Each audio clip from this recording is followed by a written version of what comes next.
couple getting the shock of their lives when they got an alert. You're a Michigan couple getting the shock of their lives when they got an alert from their security camera in the driveway. It was kind of like really unusual. I've never ever seen anything like it. I was like, wow.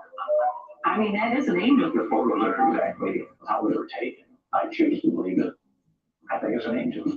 Because look, many, including their pastor, said that they believe this image captured by a security camera shows an angel hovering over the family's truck last week.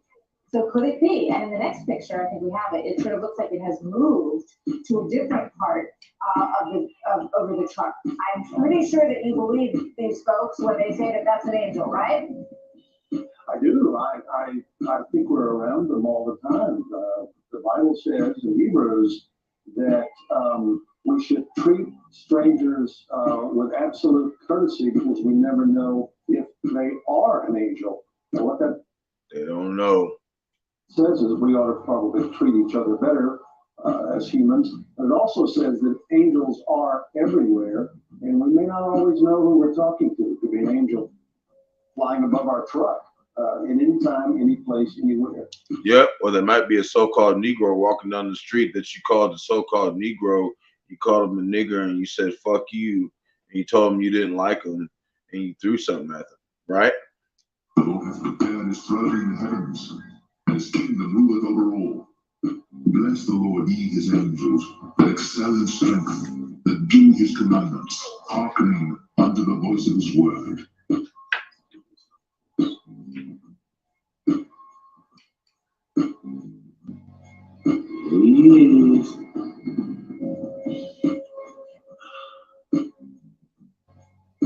Here's our guy. Man, bro.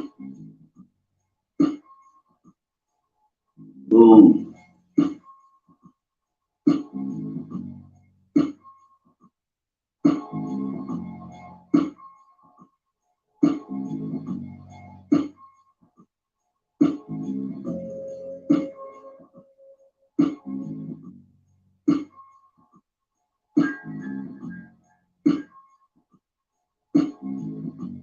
But he shall give his angels charge over thee, to keep thee in all thy ways.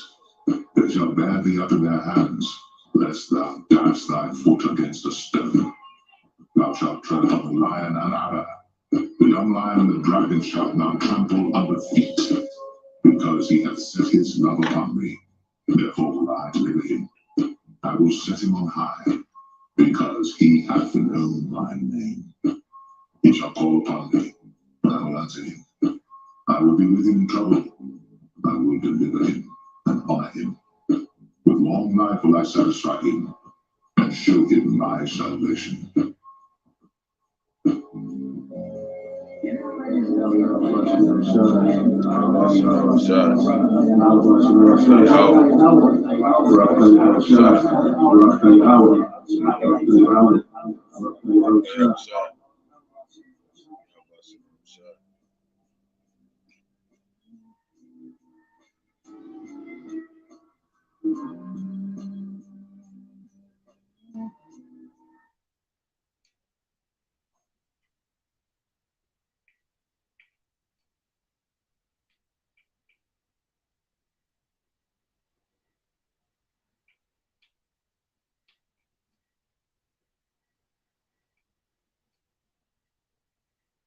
Dude, this is a horrible gaming experience. I couldn't live like this. I don't know, Linus. Can't you just build me one?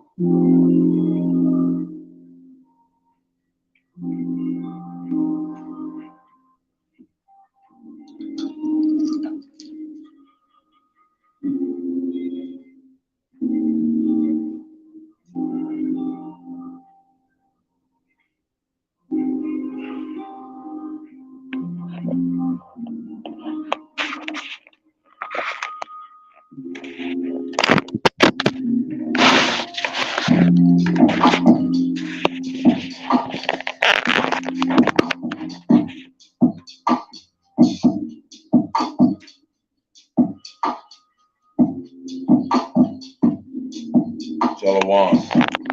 To the elective Israel, to the hopeful elected Israel. You Hebrew Israelites, you so-called Negroes, Latinos, Native Americans, West Indians, Haitians, and the foreign Israelites that look like the other nations, scattered across the four corners of the earth. I want to give all praises to Barak Yahawah. Barak Yahawashi. Barak Yahawah. Barak Yahawashi. Got to give all praises to Yahawah, Bahasham, Yahawashi.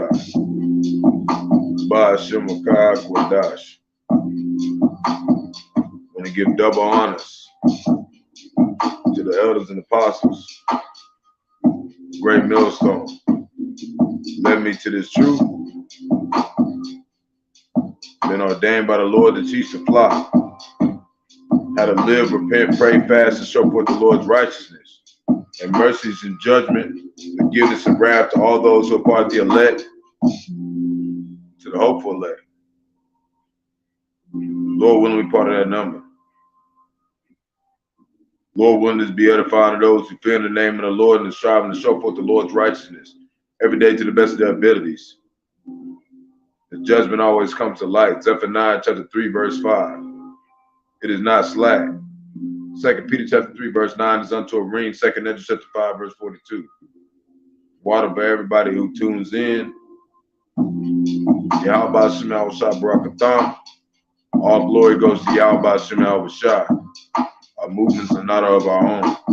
Lord willing, he keeps us in this movement in the ways of Yahawah Bahasham Yahawashi. All that have came back in this wicked world. And today, I want to really give a lot of thanks to Yahawah Bahasham Yahawashi.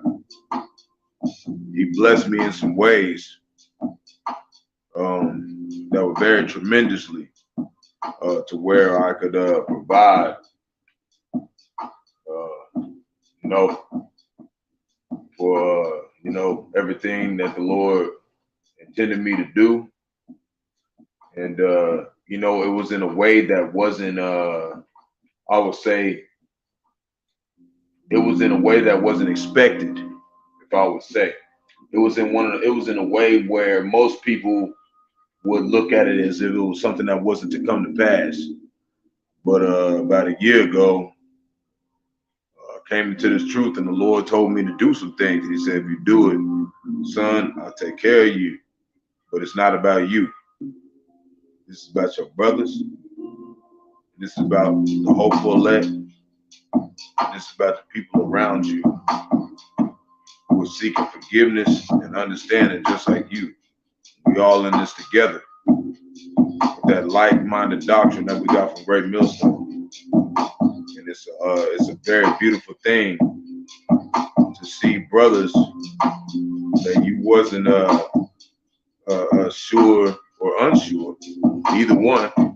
You have to consider all things that will understand what you were telling them, but they would understand it, and then not even though they would understand, not let alone they would understand it, they would teach you things, And it kind of showed me like you might be the pilot. Let's say like Great Millstone them is the pilot, right? And they hire somebody and they say you need to be the gunner, right?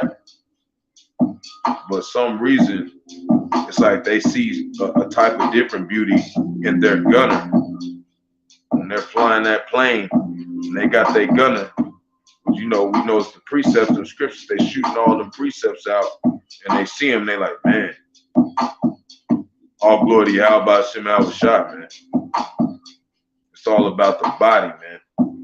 Us working as a unit. But it's got to come first when you take an order and take an understanding of your role. And it was like my rib did the same thing. She understood that. And she taught me things too.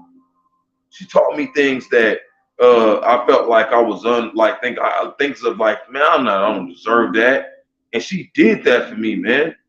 Not because I deserve it or because I'm worth something. It's because it was because of Yahawah Bahasham Yahawashi. She understood her role. I understood my role. People around me understood their role. And man, Yahawah Bahasham Yahawashi just, man, It's the most beautiful power on the earth. And I'm so glad to be here, teach this doctrine to whoever seeks answers.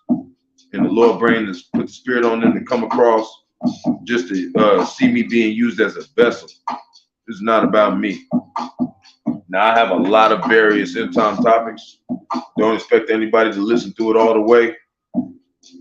And, you know, not at once. It's a lot. So it's over time. Lord willing, you're able to see everything that the Lord has put the spirit on me to deal with.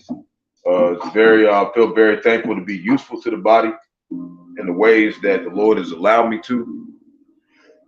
And it's something that I would give up for nothing.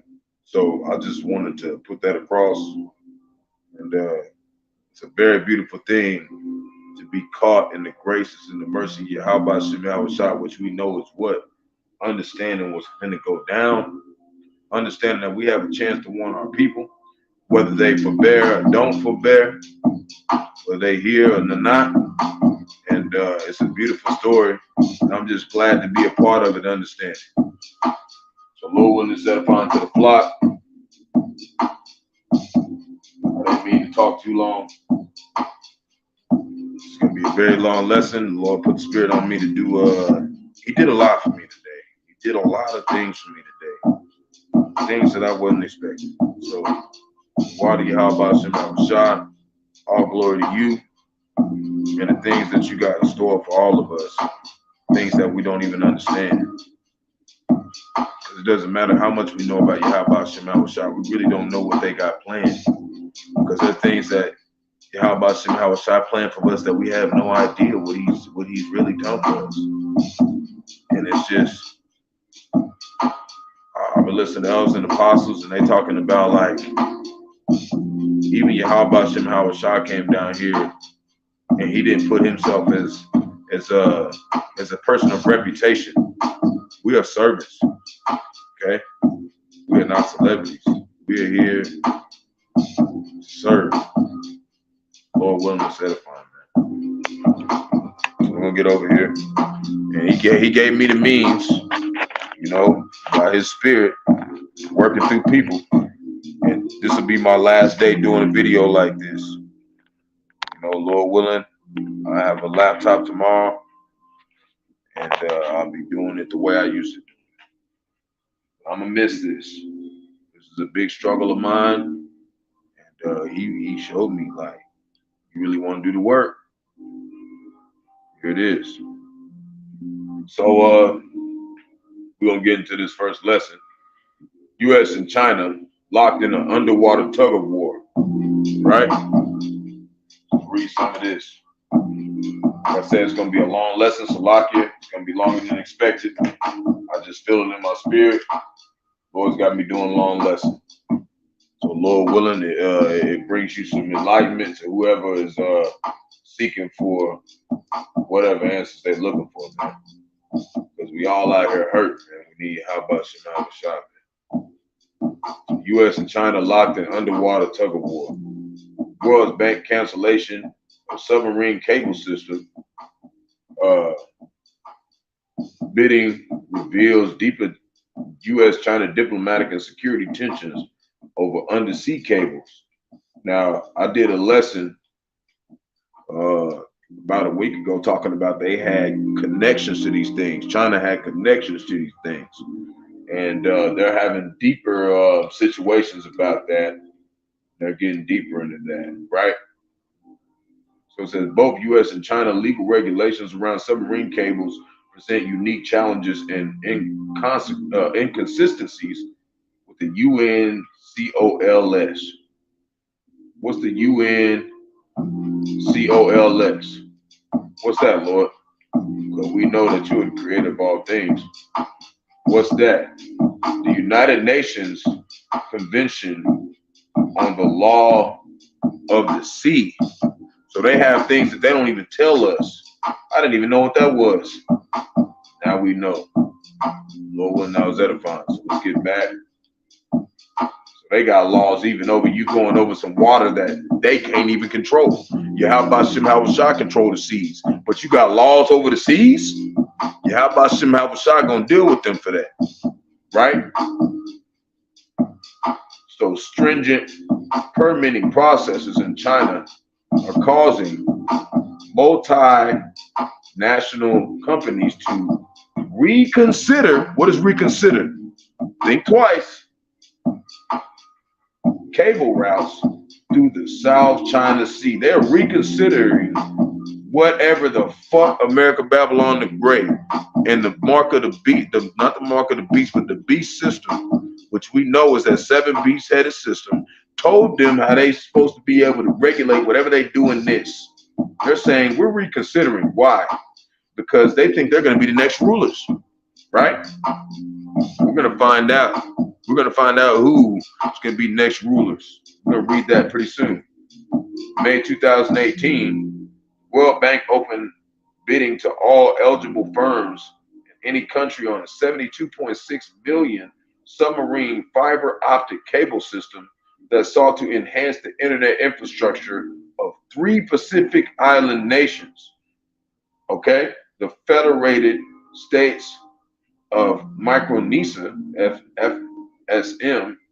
Okay, we're gonna have to look that up. Kiribati and Nauru, World Bank, May 1st, 2018. Right?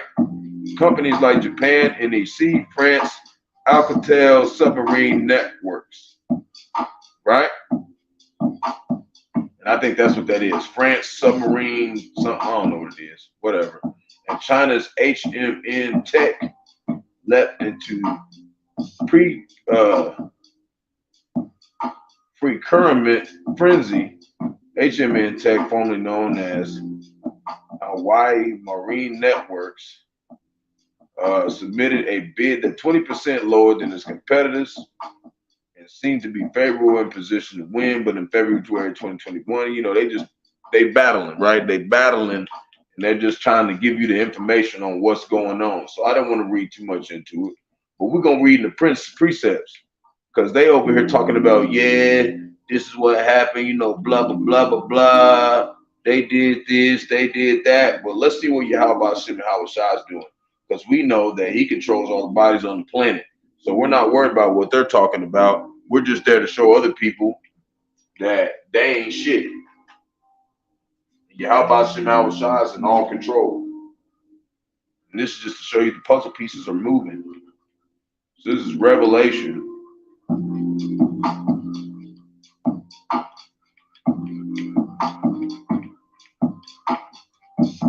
Chapter 6, verse 2.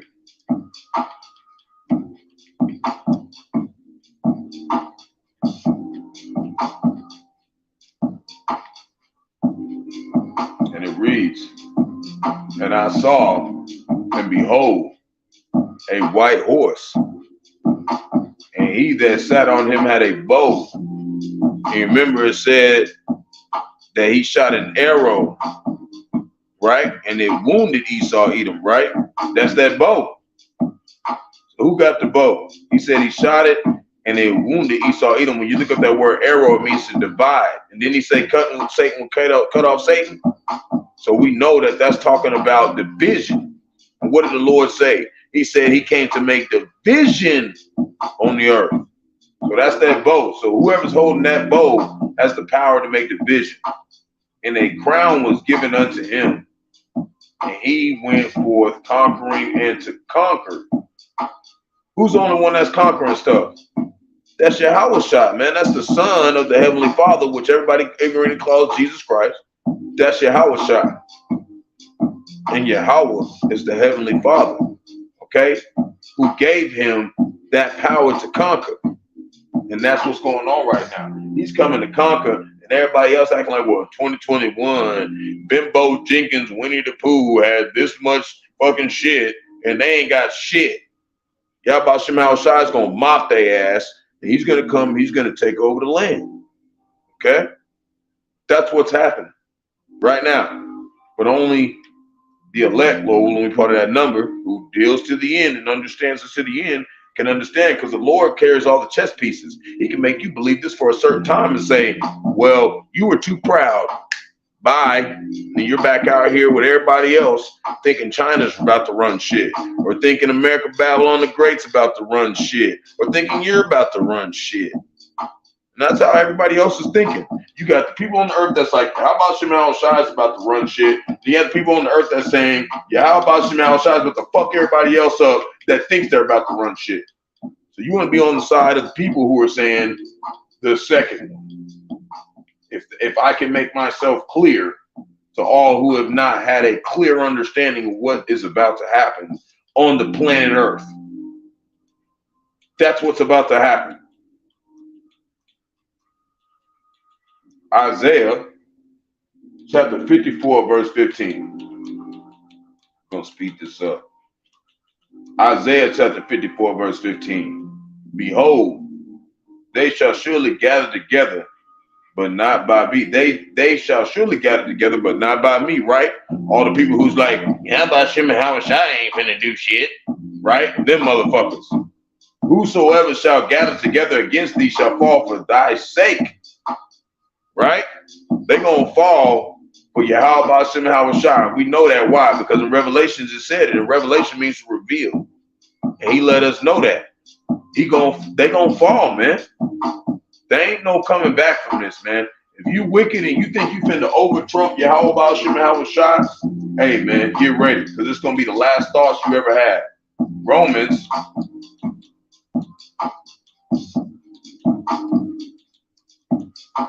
chapter 2,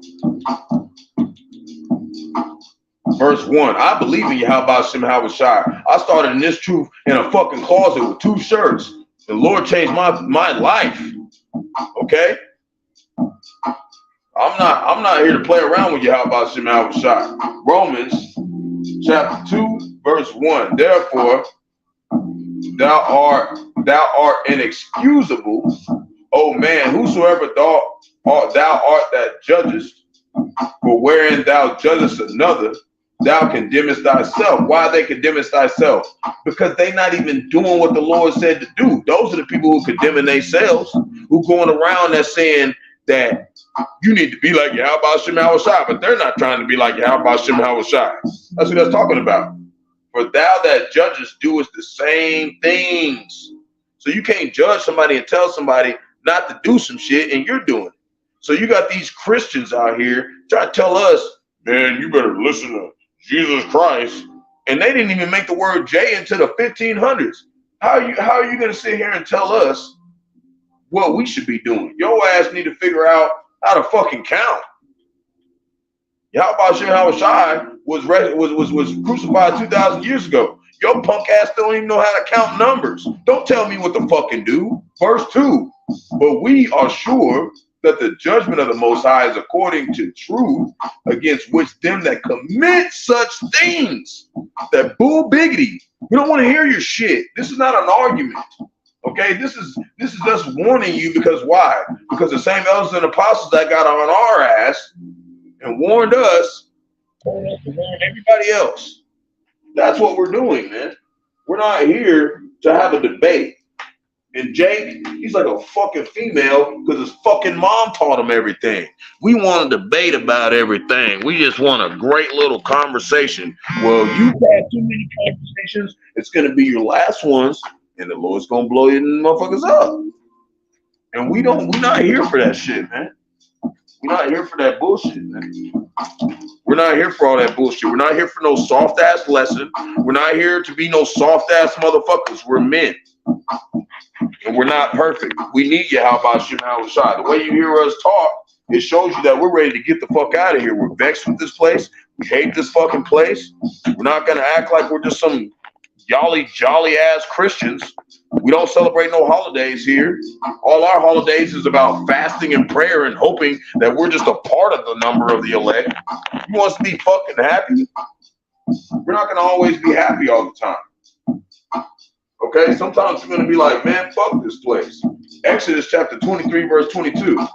It said we were dead in Yahawashi, but you want some motherfuckers that's coming around acting like they're just so fucking alive. We're out here like, man, we're ready to get the fuck out of here, man. Even when we have everything that we need, the Lord blowed us with daily benefits. And I can say that first and foremost for myself, man. He did that for me. And I'm still like, fuck this place, man. I'm ready to get the fuck out of here. Ain't nothing gonna fulfill me here, man. Fuck this place. Exodus chapter 23, verse 2. Thou shalt not follow a multitude to do evil.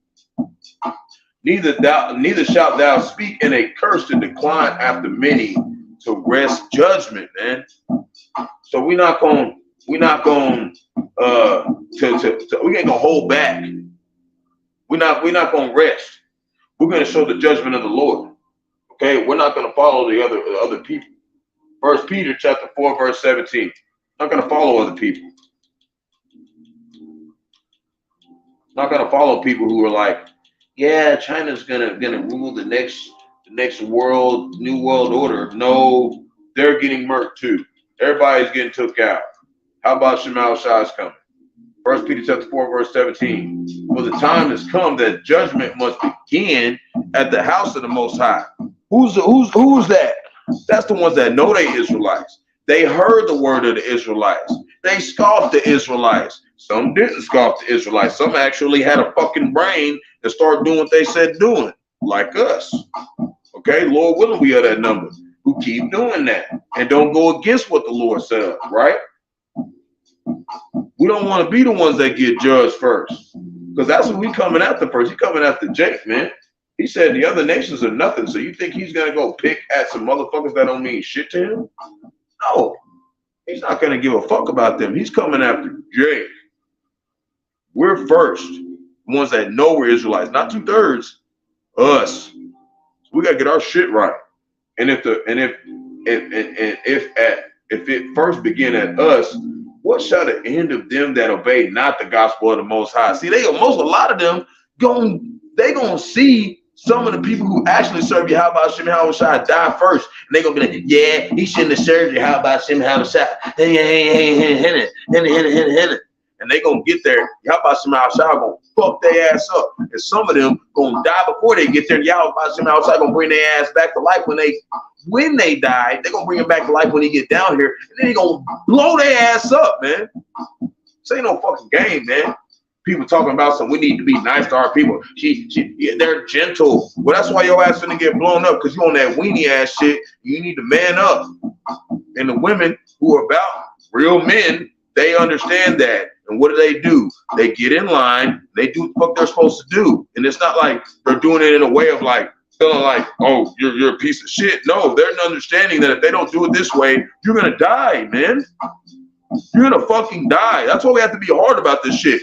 These men, these beautiful men, these 144,000 elect men, Lord willing, I'm part of that number. If I'm part of that number, I have to watch everything on the planet fucking die. I have to probably get fucked up with them. I might even die, okay? And come back and have to do what Yahawashi tells me to do. That's what you have to be prepared if you're one of those men. We have to watch that shit, man. You gotta be a soldier in this shit. It's not gonna go all fucking pretty and shit. It ain't gonna be fucking lullabies and shit. Second Corinthians chapter 5, verse 10. It's gonna be a fucking bloody battle, man. Shit's gonna turn fucking physical. We're in the spiritual, but this shit's gonna get physical, and we have to be spiritually ready for that. People can't even hear a so-called Negro screaming in the damn mic. You ain't even ready for that? Oh, fuck. You better get them balls on. 2 Corinthians. You better get them balls on, man. Shit's gonna be fucking hellish. Shit finna be real, man. Shit ain't gonna be no fucking game, man. 2 Corinthians chapter 5, verse 10.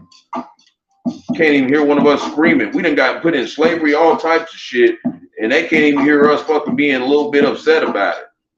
That's fucking retarded, man. That's retarded. 2 Corinthians chapter 5, verse 10. Why would be like them like the elders and apostles say, you know, our beloved leaders, say them wacky tacky ass Christians, man.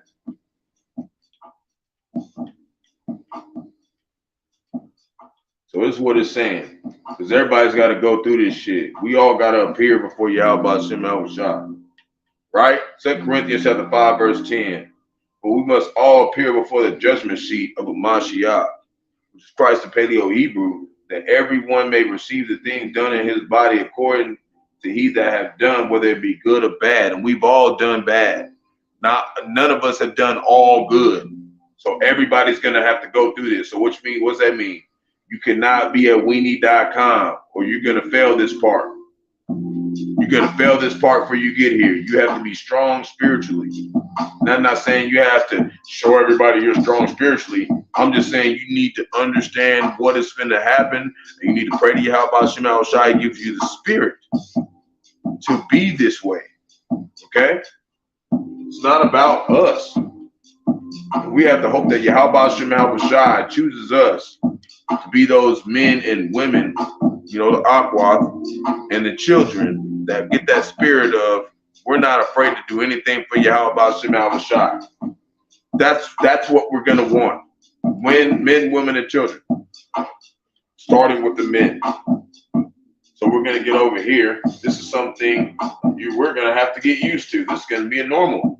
Because it said we're gonna see all these kind of things, but the end is not gonna be yet. So it might come to where we in Jacob's trouble and we see thousands of dead bodies on the earth for years. See birds picking at them for years, and we might not still get out of here. We don't know, but we know it's going to be a horrible time. So we got to prepare. It says thousands of bodies left to decompose in Sudan's capital. So how you think you live in America, Babylon the Great, or wherever you live on the earth? Let's say you wake the fuck up and you go to the capital of your city, and there are thousands of bodies left to decompose all over the motherfucking town. Right? That's what's going on right there. Right now, that was 1 day ago. That's what's going on over there today. We're waking up and we're walking around. There ain't no dead bodies nowhere. They're waking up and there's dead bodies decomposing anywhere because there's not nowhere for them to put them, right? So decompose in Sudan's capital as morgues reach breaking point. People be over here like in a pandemic type of feeling, in a type of state, and that's just off of we ain't got enough room in the prisons. They ain't got enough room to put the bodies in. You see how much earth there is? They ain't got enough money. They ain't got enough money and time and people to bury the bodies. They just leave them out there.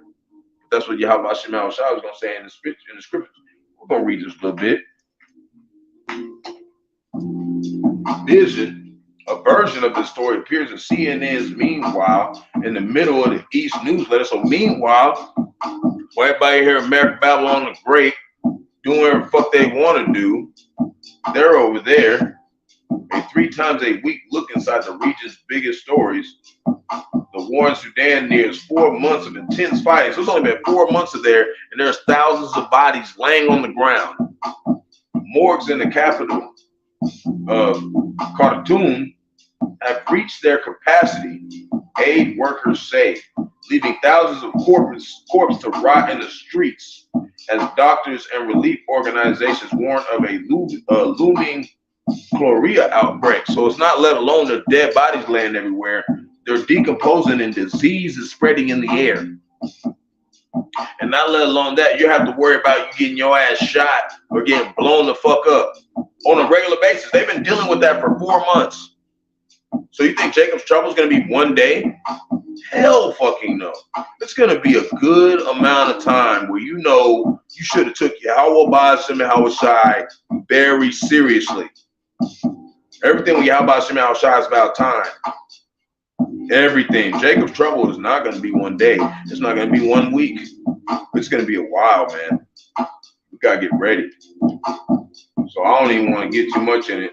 But it says bodies in the morgues are also decomposing. So they putting bodies in the ground. They decomposing. As prolonged, it says as the dust shall we return, right? That's what they doing. They decomposing. As prolonged power outages have left them without refrigeration, the group said there's also no medical staff left, leaving the corpses exposed and untreated, man. It's fucking hell over there. It's Jacob's trouble over there right now. And the Lord's allowing people in America, Babylon the Great to be blessed enough to read the shit. And 2/3 of our people are fucking like, well, you think it's going to happen in our time? Nigga, it's happening over there right now. They're going through this shit today. What do you think? Yeah, it's going to fucking happen. This is coming here. .com. It's coming here. very soon. This is not a fucking game. That's why you got the elders of the apostles of Great Millstone and even their affiliates like me at fucking 3, 4 in the morning telling your ass every day. This is not a fucking game, man. This is gonna be scary, man. We praying Yahawah frequently. Please, man. Please have us ready for this, because ain't nobody ready, okay? Nobody's fucking ready for this. Okay? It has to be Yahawah says, yeah, you're ready. He has to make us ready through the spirit. There's no flesh here ready to be ready for that shit. It don't fucking matter who you are. You can be damn soldier who went through hella fucking shit. You're not ready to see that in America, Babylon the Great if you live here. You're not ready to go down the street and see the people that you know and that you've been around just laying on the fucking ground get eaten by fucking pigeons and shit after 4 months of seeing everything getting blown up and destroyed and murdered, and you make it through that small time and knowing that Yahawah still can judge your ass. It's going to be a fearful time for motherfuckers who don't got the Lord. Jeremiah chapter 16 verse 4. They shall die grievous death. They shall die of grievous death. They shall not be lamented, neither shall they be buried. What's going on right now? And the ones that they even trying to bury, they don't got no people to bury their ass. But they shall be as dung upon the face of the earth. They shall be consumed by the sword. What happened? They got murdered by the sword and by famine. They ain't got no food. And their carcasses shall be meat for the fowls of heaven and for the beasts of the earth, man. That's what they got going on right now. Right now, it's thousands of bodies just laying on the ground right now, and motherfuckers over here eating jelly-filled donuts and acting like ain't shit going on, man. This is James chapter 4, verse 14.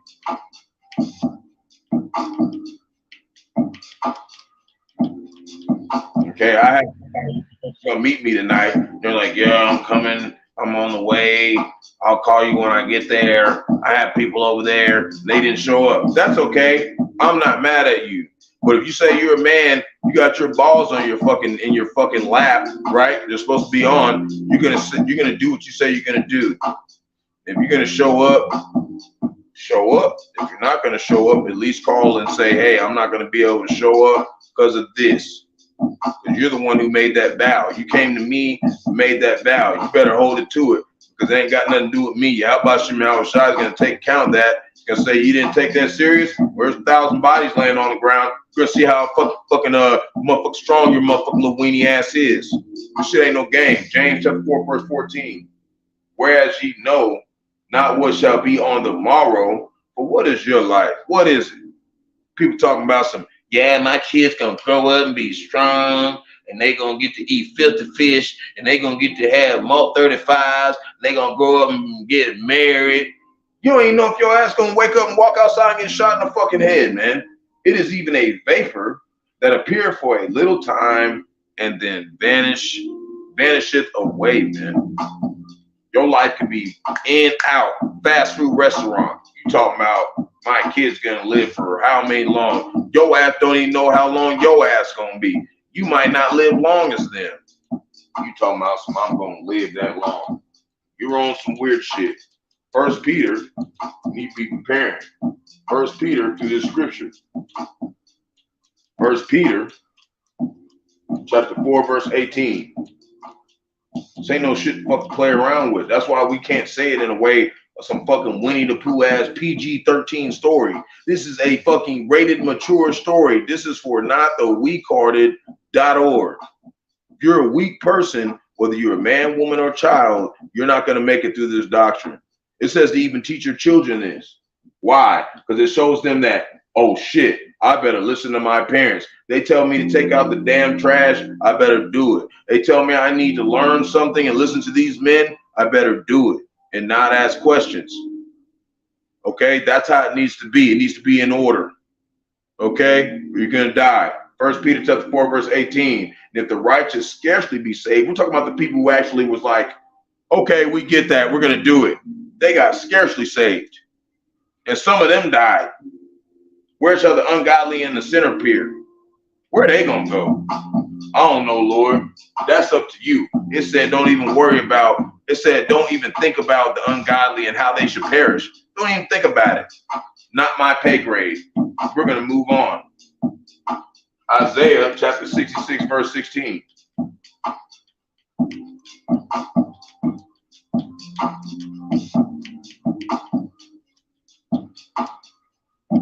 And it reads, for by fire and by his sword will the Lord plead with all flesh. Right?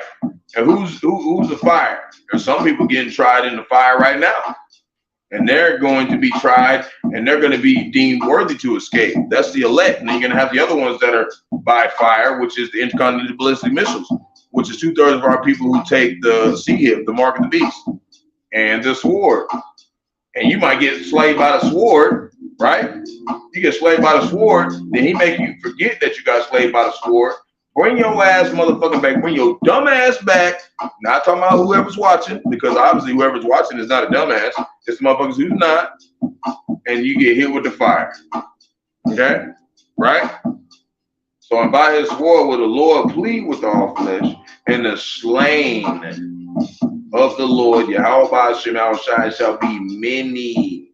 So what does it say in 2nd Esdras, chapter 8, verse 1? What does it say? This world is made for few, and the next, or it said that this world was made for many, and the world next made for few. So that means that many people are going to get slain. And that should give you fear already. Okay? Even if we got 8 billion people on the earth, that means that a large number of them are going to die. If you looked at it like 8 billion people on the earth and 33 million of them are going to get saved, but you got to remember that out of all those 8 billion people, not all of them are Israel.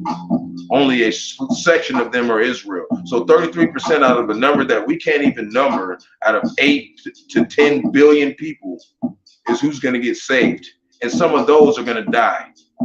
That's what you need to be thinking about on a regular basis. Am I one of those people? What do I need to do to be like one of those people? What do I need to understand? Should I be asking dumb questions? Right? These are the things that we got to consider, because I've asked dumb questions. Okay? This is what got me doing what I'm doing. Okay? I had to get rebuked. I had to get changed. Be like, oh, hell no. I don't want to be a dumbass. Lord, please change me. Okay? I'm trying to be better than this. Okay? Because we all fell away. And the first thing about being a man is admitting when you've made a mistake. And if you just a man that come to the truth, like, oh, I ain't never made no mistake. I just came to the truth and I was just a righteous man the whole time. You probably be the motherfucker get your ass blown up. Okay? It's first about admitting your wrongs. You don't have to go put it out there to everybody, to the public. You know, you go take that Yahawah Yahawashi by yourself, you know, do an atonement, which we know we got the Day of Atonement coming, which is on the 25th. And then we got, you know, we got the day, you know, the Sabbath coming on the 15th. You know, these are the days you cleanse yourself, make a clean slate with Yahawah Yahawashi. You know, there's lessons. If you don't know, you can message me. I'll send you the lessons the elders and apostles Great Millstone send me. And it'll show you a proper way to obey the Sabbath and to keep it to the best of your abilities. So Deuteronomy chapter 7, verse 10. Let's go to 9. And it reads, know therefore that the Lord Yahawah Yahawashi, he is the most high, which is Yahawah. He is the faithful power, which is Yahawah, which keepeth covenant and mercy. So he keep mercy. Why? Because we know we can't keep the covenant. So he keep the covenant. He makes sure that gets done. But he has mercy because he knows that we just some fucking fucked up motherfuckers and we in the flesh and we fuck up. So covenant and mercy with them that love him. So it's about loving him and keeping his commandments. What? To the best of our abilities. Why? Because he had to have mercy on us because we can't keep them all, especially in our captivity. So keep his commandments to 1,000 generations. 1,000 generations. So it wasn't saying just till the Old Testament and then the New Testament, never mind. It's all the motherfucking generations that we're supposed to keep these to the best of our abilities. But he knew we couldn't keep the covenant, so he did what? Mercy. Which means what? We don't deserve it. So what does that bring? That should bring fear to your ass. Verse 10, and repayeth them that hate him to their face. It's going to be fucking personal. He's going to pull up on some people and they're going to see him physically in the flesh and the Lord is going to tear them to shreds. He's going to take his time. He's been waiting for thousands of generations to pull up on your motherfucking ass and murk your ass if you are someone who hates Yahawah, Bahasham, Yahawashi. How do you hate him? If what? You don't follow his commandments, you scorn his laws, you scorn his men, you come at them and talk to them and say that they're just wicked men, even though everybody else who watches them who says they ain't wicked is, and then you tell them they wicked, they gonna die. You had a dream about it. It was another motherfucker say he had a dream about Apostle Hard dying in 40 days. That motherfucker ain't around. That's what we're trying to say. Be careful with dreams, man, because the Lord can use that to test you to see if you're gonna take that and you're gonna believe that. There ain't nowhere in prophecy that says that any of the prophets is gonna die in 40 days. You gonna go over there and say that shit like your ass know what the fuck's going on. So seek to hate him to their face and destroy them. He will not slack to him that hateth him. He will repay him to his face. The simplicity. You can't get that. Oh, hell no. Your ass is through. So now we're gonna move on. And it says time is right for a presidential assassination, right? Utah man who threatened to kill Biden and Trump prosecutor shot dead in FBI raid. So first of all, we know this is a dumb Esau Edom because you don't get on fucking Twitter and tell everybody that you're gonna kill the president. So we know he's a fucking retard, so we don't really have to read anything about it. And second of all, you know, this is all part of the Lord's work to show you how dumb these Edomites are. You're going to wear all this shit and you think you're going to get a girlfriend, but you end up getting killed by the FBI. So now we're going to go over here to the next part. We're going to post some precepts about this. I've got a point to this. Lord wanted me to bring up. It says suspected white supremacists threaten to attack power grid. So he's not got alone like we said in the beginning of the video. You got some of these damn fucking Moab with the so-called Chinese, these motherfuckers trying to attack the power grid. They not let alone got that. They got their own white supremacists going against themselves. And they saying they gonna attack the power grid unless what? Unless what? Other wicked motherfuckers, bank robbers with far-right ties released. So he's saying, motherfucker, you better be a demon and you better release my demon-ass friends or we gonna start doing demon shit. So we got demons fighting other demons, right? So we're going to pull up some precepts about this. I don't like talking too much about demon-ass motherfuckers because we know what they do. So this is 2 Ezra chapter 15, verse 16.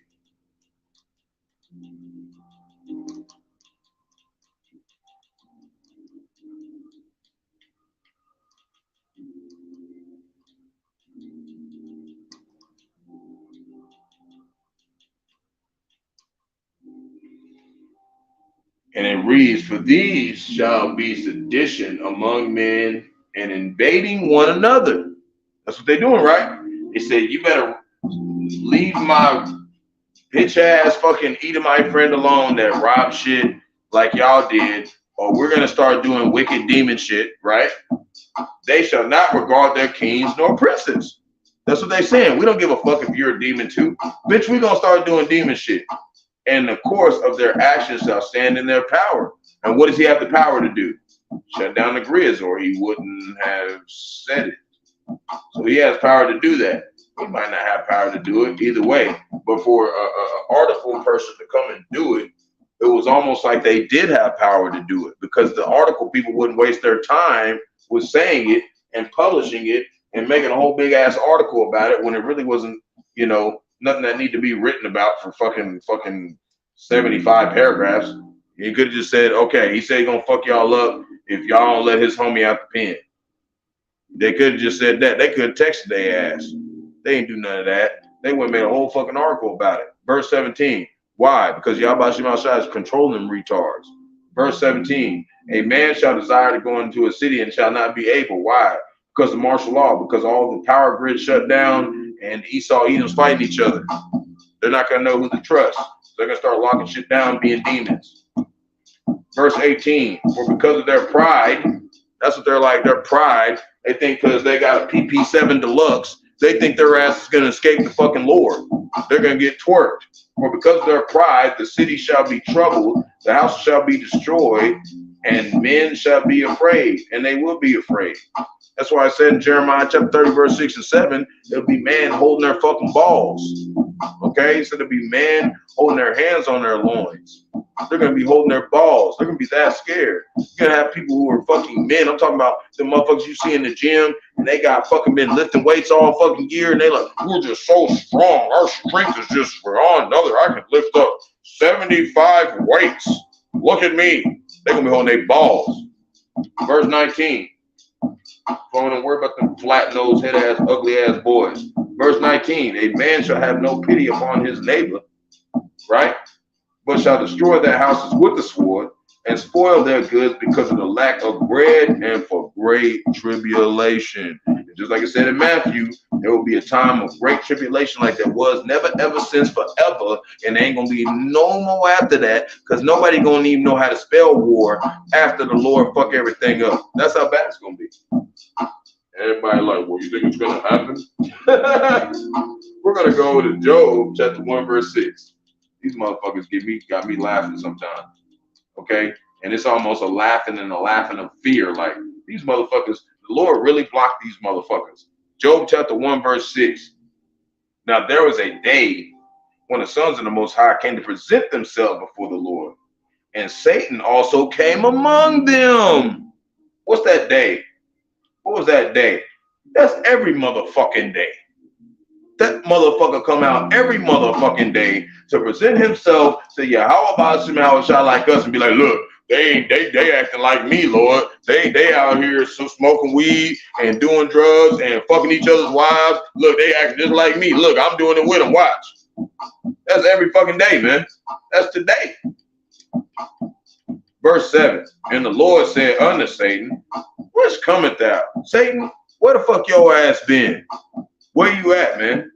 Then Satan answered the Lord and said, I'm going to and fro in the earth and walking up and down in it. But I thought Satan was a spiritual demon. So how's he doing that? He's doing it through his motherfucking vessels, which is Esau, Edom, the so-called white man, and the other 16 nations who are motherfucking acting like him, and also 2/3 of our people. You know? That's who he's doing it through. He's saying, look, all these people are acting like me. And you got the hopeful elect who's like, well, we're not acting like them. We're standing over here doing this, and we're pointing fingers at him saying, them motherfuckers acting like that. We're not following them. That's what's going on every day. And that's why we know it's a battle every day. That's what's happening every day. You know? It's just a simple understanding, but it's like, this is to show you like the Lord really is blinding people from this truth. This is very simple. All you gotta do is just listen and shut the fuck up, just like I did. You get to the point where you're like, okay, this is it. Okay, this is what the Lord's saying. Okay, he's just having some men in the flesh do it, and they look like so-called Negroes, Latinos, Native Americans, West Indian Haitians, and foreign Israelites that look like them, but their fathers are actually them. So Matthew chapter 12, verse 26. And it reads, and if Satan cast out Satan, he is divided against himself. How shall his kingdom stand? So we got Esau, Edom's talking about, bitch, I'm shut your lights off if you don't pull out my homeboy Ray Ray. Well, if they don't pull out Ray Ray, they gonna fight each other, right? Verse 27, and if by Beelzebub, which we know is Satan, cast out devils, by whom do your children cast them out? Who's their children? Who's the children of the devil? The ones who calling on Jesus Christ when them motherfuckers don't know how to count. His name is Jesus. J's wasn't invented until the 1500s or whatever. I'm still gonna call him Jesus. All right. Therefore, they shall be your judges. They're gonna fucking fuck up. They're gonna get judged because they're fucking morons. Verse 28. But if thou cast out devils by the Spirit of the Most High, who's doing that? Those in the apostles' great millstone, starting from them, and the ones who follow them, then the kingdom of the Most High is come unto you. And it wasn't like we just started following these men and be like, oh, we just believe them blindly. No, we listened to them and we believed them, but we didn't also believe them. We checked them. We checked and went and looked and said, oh, damn, that's really what they talked about. And also, damn, we learned something else that they didn't tell us. And that was them, they're testing us to say, are you really going to go study? Are you really going to seek the Lord with fear and trembling? Are you going to really go find out who Yahawah Bahasham Yahawashi is and who he's dealing with. Psalms chapter 73.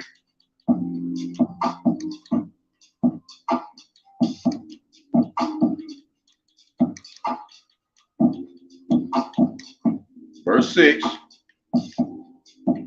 And it reads, and this is why they don't want to do it. This is why 2/3 of our people won't do it. And this is definitely why Esau Edom won't do it, because they can't. This is what they're meant to do. They're programmed to do this. They're Mr. fucking Smiths in the Matrix, you know, coming at Mr. Anderson, which is basically him too. They're like, Mr. Anderson, you're a different type of Esau Edom, and we want you to be like us. So, but both of them have pride. So all they do is just want to do what they want to fucking do for themselves. Ain't got nothing to do with nobody else. Psalm chapter 73, verse 6. Therefore, pride compasseth them about as a chain. Violence covereth them as a garment. And that's why all the movies contain violence, and they getting violenter. You go watch some of these new movies, man. I pulled up a random ass movie last night, and I was with the elder, and I was with a new brother that's coming in the truth, and I didn't even know what the fuck it was. And it started off with this motherfucker killing everybody in the damn cave. And the damn woman was like, I'm so glad you saved me. And he pulled the gun and blew that bitch head off. Didn't even explain why, nothing, just blew that bitch head off. She was handcuffed, man. Like, Edomites is violent, man. Some Russian movie. Anyways. Psalm chapter 10, verse 15.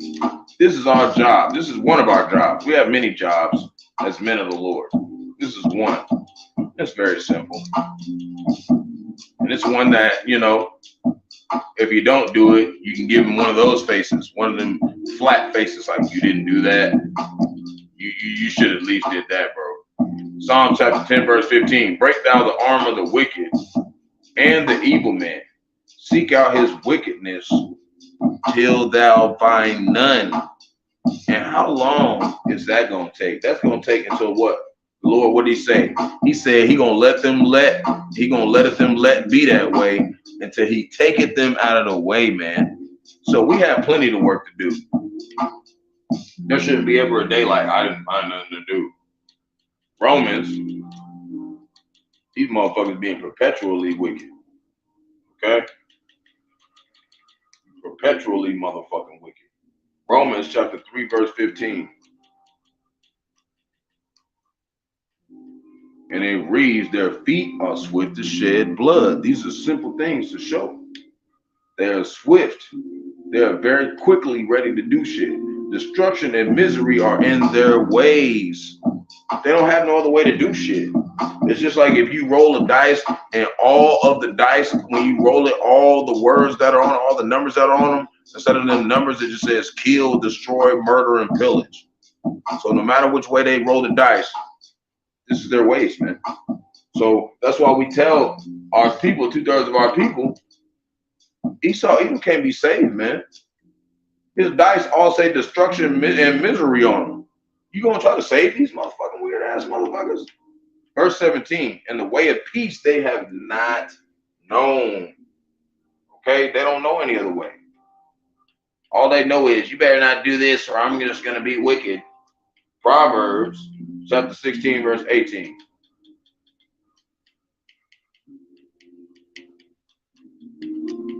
Fucking duckhead ass motherfuckers. And they act like, oh, well, Lord loves everybody. You think he love you for doing that weird ass shit? No, it doesn't, Esau. He's gonna murk your ass for that shit. And we're waiting. It's the patient of the saints. Proverbs chapter 16, verse 18. And we're gonna keep waiting. I'm gonna have a flat face with my eyes open until he does it. Proverbs chapter 16, verse 18. Pride goeth before destruction. So this is why you don't want to have pride. You want to have a sense of, oh, I did this. The Lord made sure that I did this for me. No, we're doing this for Yahawashi, period. If you're doing it for yourself, you're going to get destroyed. Pride goeth before destruction and the haughty spirit before a fall. Right? Verse 19, better is it to be of an humble spirit with the lowly. And when it says lowly, it's talking about those ones who know their place. They understand that they're not important. They can be taken out of the way. We're blessed to be here. We look at it like it's a pleasure to be here. We love doing this work. We want to do the work. We want to do more than what we do on a regular basis and increase. Okay, if we're not thinking like that, we're not lowly. But they think of lowly as being like a fucking church guy who fucking goes over to Salvation Army and gives some fucking draws that he don't even wear anymore. Fucking weirdo. Then to divide the spoil with the proud. And that's what they do. They go over there getting fake ass draws. They go back over there, count their money. They all got in their little collection bucket, and they give 10% of that to the church because they already got a tax write-off. They take the rest of their house. Motherfuckers don't love the Lord. Okay? Verse 20. And it reads, he that handleth a matter wisely shall find good. We're supposed to handle matters wisely. What's wisely? Dividing the word of truth to the scripture correctly. How can you do that? If you sit back and listen to those in Apostle Great Millstone. And whoso trusteth in the Lord, happy is he. And we want to be found happy here. Happy is understanding the spiritual world, but you can't. And happy and joy is understanding the spirit world. But how can you understand the spirit world? I don't know. Listen to the people who the Lord appointed to teach you how to understand the spirit world. Them. This is like so simple, and this is how you know that the Lord is literally grinding people. Like to do this every day, and there's some people who still don't get it. You even had the video that I showed at the beginning that I got from another brother who does some beautiful videos. He has beautiful videos. I try to go in there and usually do, start off my lessons with him. It literally had Esau even talking about the book of Hebrews, and you got some people that's Jake who don't even believe in Hebrews. It's just dumb shit. Hebrews chapter 2, verse 14. And it reads, for so much, then as the children are partakers of the flesh and blood, he also himself likewise took a part of the same, that through death he might destroy him that had the power of death, that is the devil. And devil means deceiver, right? And who has the power of death? Esau, even so-called white man. They got all the weapons. They got all the dangerous chemicals. They got all the resources where they can put poison in them. They have the power of death. But the Lord basically was like, well, one of these laws is it has to happen to us for it to happen to you. So we have to go through it first, including me, and then you can get dealt with. Verse 15, and deliver them who through fear and death were all their lifetime subject to bondage. How many of us got to go work for Esau even tomorrow? I know everybody who own this doggone motherfucking video has to work for Esau Edom right now. Anybody who comes across my video right now, it might be some Esau Edoms that come on this fucking video, and they got to go work for their damn self, okay? And they know when you got to go work for another fucking Esau Edom that got more money than you, man. It don't matter who the fuck you is. Okay, this shit is some bullshit, man.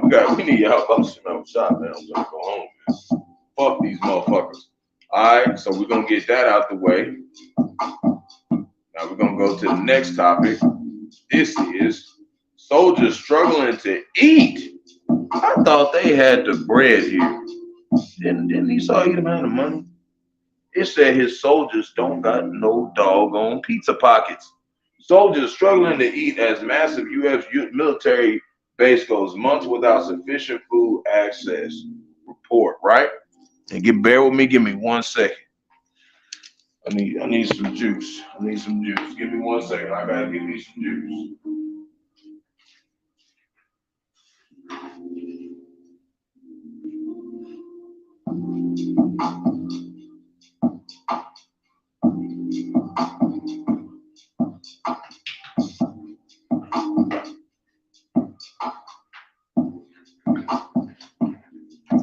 All right, Salakia. Give me some juice. This is a long video. So soldiers struggling to eat massive U.S. military base goes months without sufficient food access. And I cooked a lot of food tonight. And man, that shit made me it was a lot of work. So soldiers struggling to eat, right? So there's all them saying, all glory to Esau Edom, and they don't even got no damn pizza pockets. But these are the These are the Yabba Dabba Do Esau Edom. So they're doing what their job is. So we're gonna read a little bit about these motherfuckers. See what's going on with them. So Fort Cavazos, and we're talking about, this is a big military base. This is talking about a base that actually has a lot of people there. So if they're struggling, how much more for the smaller ones? There might be someone doing all right, you know? And they might, you know, they might be like, yeah, we're doing fine, but they don't have the pizza pockets. They just have, you know, toaster strudels. They don't got no meat, you know? They're struggling, basically. So one of the largest army bases in the United States, American Babylon the Great, has been without adequate access to food. So it's been without it. So it took them a while to write this, but they've been without food for a minute. They've been like, I need my pizza pockets with my swine in it. According to reporting from military.com, pretty sure this is an accurate source, and soldiers at Texas base, the facility's food operations are hanging by a thread. Why? Because the Lord says he's going to break staff bread. Only 2 out of 10 bases' major dining stations have been operating this summer. So we're talking about 20% out of all the bases' major dining stations, they do not have food. Okay? And World War III ain't even started yet. You just got China pulling up over there in Alaska like, bitch, we here. We're going to drive over here and drive back. And we're going to come back and drive over here again. And they ain't even had nothing to eat. Right?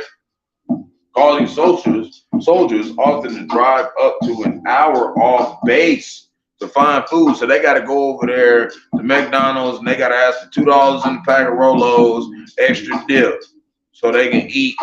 And we're talking about these are our soldiers. Okay? And many of us can wake up and go down the street, go to Taco Bell or go to a mall, Walmart or whatever, and we can get food. These motherfuckers don't got food, man. Okay? This shit is going down, but they're trying to keep it out of the public right now because they know that we're the majority. So they're trying to make it seem like the soldiers are like, well, Joel or whatever, you know, you already signed to be slaves with us, so get over it. But us, like, you know, a lot of us out here got guns. You got people going on strikes. You had that 11,000 strikes in New York where a whole city just got off the job and was like, bitch, you better pay us more. Okay, but the soldiers, they can't do that because these are the, like I said, the suck your ball Esau Edom guys. So anyways, so causing soldiers to drive up to an hour off base to find food, but many major soldiers don't have access to vehicles. So not even let alone that, they ain't even got no damn car to go get the damn food. And I know, you know, you got some scoffers that might come across my page and be like, well, he doesn't know anybody in the military. Shit, I got immediate family in the military. My whole family was in the military. But I've been telling them, get your ass out there, Lord, go murk your motherfucking ass, keep doing the fuck around them weird ass motherfuckers. Anyways, even the facilities that are operable post conflicting schedules of when they are open or closed, causing confusion and chaos. And what was Babel? What is Babel? It means confusion. Where we at? Babylon the Great. And what's happening in the military? Confusion and chaos among soldiers as when and where they will get their next meal. So they signed up to be dedicated soldiers to Esau Edom, and these motherfuckers looking for the next toaster strudel, and the war ain't started. So I put precepts about this. They're not gonna talk too much about it. They're not finding no toaster strudels. So what's going on? What's going on with them, Lord? Jeremiah chapter 50.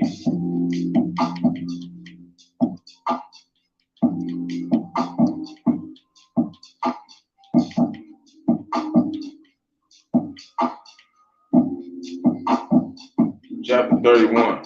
And there's some motherfucking scoffer that came on my page about a week ago talking about he has felonies. Okay, so what? And I don't even got no felonies. This is the fact that what does that have to do with prophecy? What does that have to do with anything that we're talking about? Why? It's just, man, that's all they got left to do is scoff. Jeremiah chapter 50, verse 31.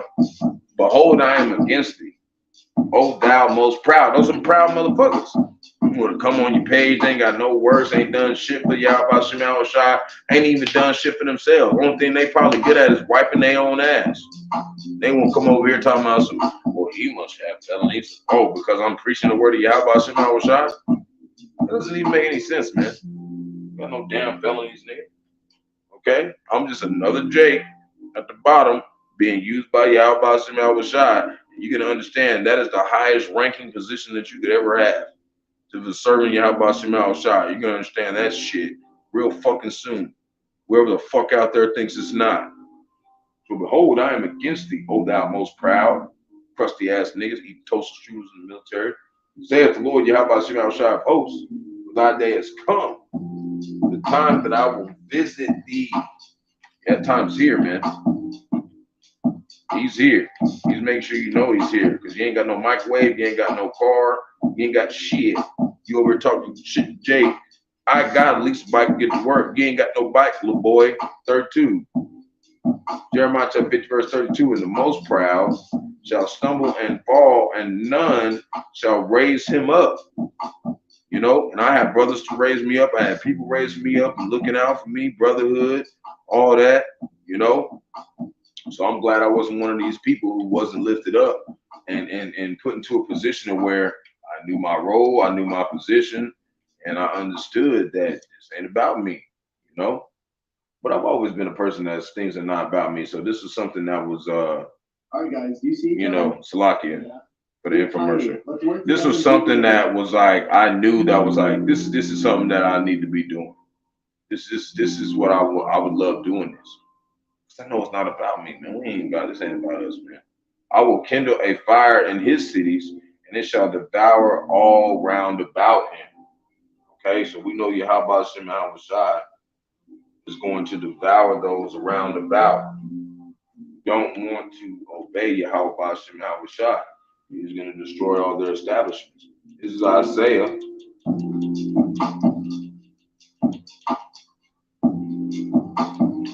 Chapter 2, verse 12. And it reads, for the day of the Lord of hosts shall open upon everyone that is proud and lofty, right? And upon everyone that is lifted up, and he shall be brought low. Simple and plain. You know, you don't want to be proud. You want to be proud. You know, you don't want to be proud. Proverbs chapter 29, verse 23.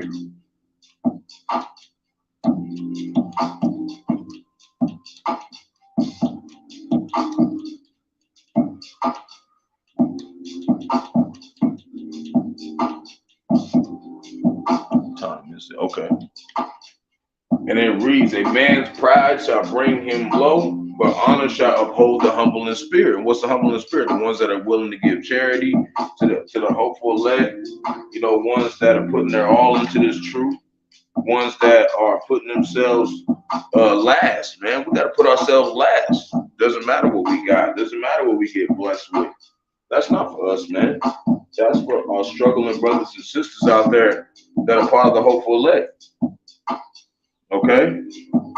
And you know we don't tithe to sisters, but you might tithe to a brother or whatever. You might give to a brother that needs it.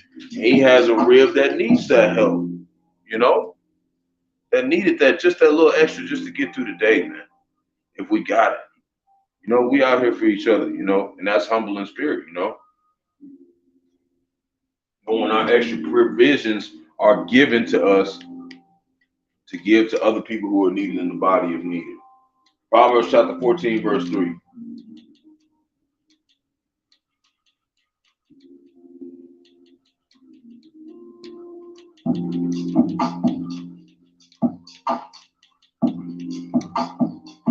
And it reads, and the mouth of the foolish is a rod of pride, but the lips of the wise shall preserve them. See, we want to be preserved. How do you do that? By understanding the doctrine of Yahawashi. Ecclesiastes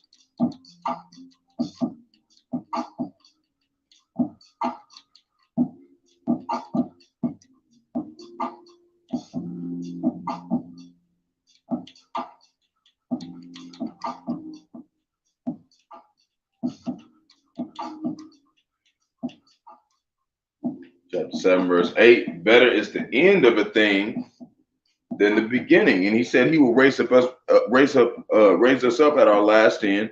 And he also said he will set the prophets at the last. So these are things that we are hoping that we are part of, you know, as we come into this truth and as we move forward, you know, because I was in a bad state, okay, and it said, be patient when thou art changed to a lower state. I was brought to a very low state, you know, about a year ago. Man, the Lord did some things because I trust him. Ecclesiastes chapter 7, verse 8, better is the end of a thing than the beginning thereof. In the beginning of this truth, yeah, it was tough for me. It was grievous. It was hard. I got rebuked. I was put low. I didn't feel like I deserved to even be around the brotherhood. I had all those things. And now look, man, Bahasham and Yahawashi proved me wrong. You know, that, man, I can use you. I can make at least somewhat use of me, you know, and that's enough for me, man.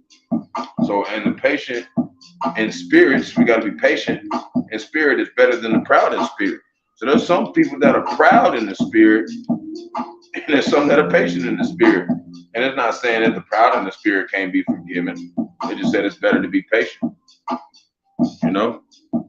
So, you know, you got some people, maybe they might be a little proud or whatever, but the Lord will put them, they'll balance them out, and they'll end up being patient over time. The ones that the Lord loves, he's going to guide them to be patient. Because all brothers, some brothers have different weaknesses. And some of them maybe is being a little bit too proud. Some is maybe being not enough confident. Okay? You got to balance it out. So I want to go to read to verse 9. And it reads, be not hasty in thy spirit to be angry. So either way, whether you see one of the two of these brothers or anything in the truth, don't be so hasty to be angry. Sometimes just be patient and consider the whole matter. Calm yourself down. Look at the whole picture. Wait to see if the whole picture hasn't been presented before you act. For anger resteth in the bosom of fools. And we don't want to be accounted as a fool in this truth. Right? Because I was accounted as someone who was foolish when I started in the truth. I got angry real quick. I made a mistake. These are scriptures I didn't know though. But as I got in the truth, it was like, yeah, okay, now I see why the Lord said don't do that. Because it brings strife to the brotherhood, it brings contention, makes people feel uncomfortable. And of course, we're here to not make people feel comfortable all the way. We want to make you feel a little bit uncomfortable to show you the seriousness. We don't want to make you feel uncomfortable in the way of, you know, that it's not concerning doctrine. We want you to make you feel uncomfortable, like, hey, how about some outside coming? You need to get your shit together. But not in the way of, like, you know, making you feel like the Lord can't use you, man. Lord say he used the foolish things of this world to confound the wise, man. So some of the people that you think that the Lord wouldn't use, man, he'll use them, man. You know, so we want to be in a humble state and be like, man, I ain't gonna ever say somebody ain't capable of the Lord using, because I don't know him. I don't know him the way that he knows me. His ways is not my ways, man. So it says, with Trump facing as much as 641 years in prison, he's facing 6.5 centuries damn near in prison. And this motherfucker out on Twitter, talking on fucking Twitter, out there still talking to everybody. He facing 641 years in prison. Jake, we had Jake, shoot, what's her name? Megan Thee Stallion, even though we know a stallion is a male horse, whatever. Megan Thee Stallion, he shot this bitch in the damn foot. He got 10 years. Okay, they didn't even consider it or nothing, man. This motherfucker faced 641 years in prison. That's after they dropped a whole bunch of his cases. This is talking about the cases that they got left, right? And even through all that, it says experts don't have a definitive answer if a former president can be jailed. So they don't even know if he can be jailed, right? And I'm going to look up this word definitive. What's that mean, Lord? A conclusion done or reached decisively and with authority. 2, a general use, typically standard design, not special or commemorative.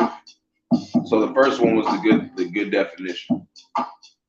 You know, they don't have a decisive answer if he can be jailed, even though he's supposed to be in there until his bones rot and decompose. Okay, 3 times over. Okay, we're talking about 641 years. American Babylon the Great ain't gonna even last that long, man.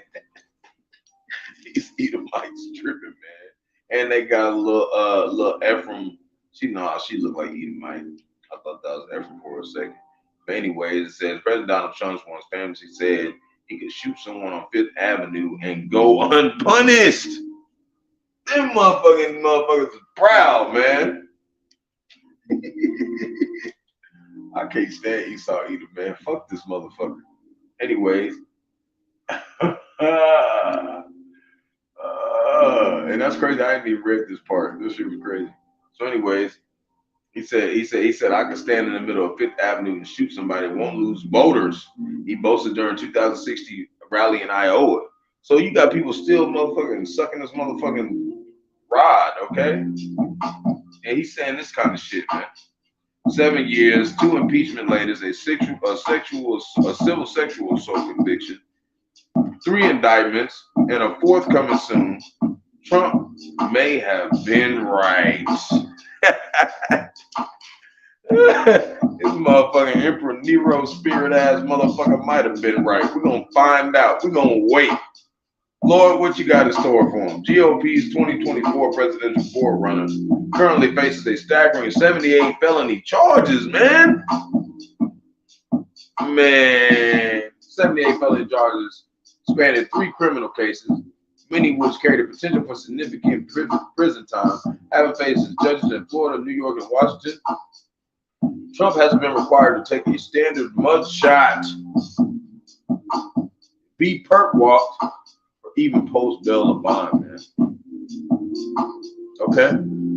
For example, he faces 34 criminal charges in New York, where the average cash bail amount for a felony is approximately $35,000 per offense, or in this case, a total of $1.36 million. And they got all that shit on his ass, and they ain't done nothing to that damn cracker. So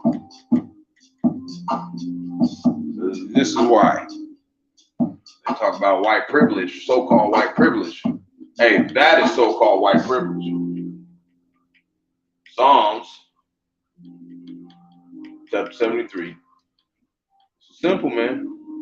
Our people, for them to not understand that, hip motherfucker say he shoot somebody and get away with it, man. And they put it in an article and nothing happened to him. Okay, this is some other shit. You know, the last thing all you had to do is go do it. Okay, they probably let him get away with it. They just added to his damn list. They put it on his tab, like when you go to the bar. Edomites, man. Psalm 73, verse 5. They are not in trouble as other men. Neither are they plagued like other men. Man, Jake wouldn't have made it through that shit, man. They would have killed him before they even got the damn sentence. Okay? Haggai chapter 1, verse 5. They would have killed Jake, man. Jake wouldn't have made it through that shit. Now, therefore, thus saith the Lord of hosts, consider your ways. Why do we need to consider our ways? Because we know us as Hebrew Israelites, the ones who we are, who we know who we are, because why we're under heavy curses. We motherfucking get pulled over out of a driver's license. We damn near face 5 years in prison. That's what happened to my ass. They tried to bring up some shit that when I wasn't even in the truth 5 years ago, I was like, nah, motherfucker, you're a damn criminal. This motherfucker done talk about he gonna shoot somebody on the block and still get voted for president.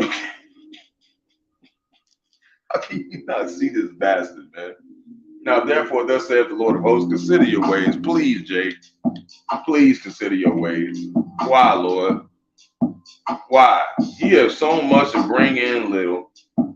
Ye eat, but ye have not enough. Why? Because we got to get the fuck back up and go buy some shit. You know, you might get enough food to eat for a week, but you got to go back to the store with them little fucking white, them so-called white people on that damn dollar, and you got to go get some more shit.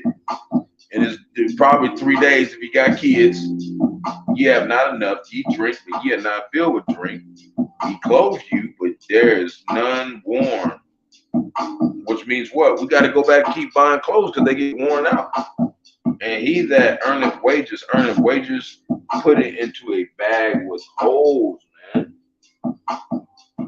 We don't really make no real money here, man. Don't make no real money here. Why, Lord? Verse 7, thus saith the Lord of hosts, Yahawashi, considers your ways. See, right? Because it's something that all Jake is going through. Verse 8, go up to the mountain and bring wood and build the house. What's this talking about? A spiritual house. How do we build that? By learning the ways of the Lord. And I will take pleasure in it, and I will be glorified, saith the Lord Yahawashi. 2/3 of our people ain't doing that. So why? What happens? They keep filling their bag with holes, and they don't understand that this is a curse from the Lord. Verse 9, ye have looked for much, and lo, it came to little. When you brought it home, I did blow upon it. Why? And that's why I like asking Jake, why your ass always asking why? And this is one part of the scripture where the Lord asks, why? You want to ask why? Why, Jake? Saith the Lord. He said, why, Jake? We know you like asking why. Why?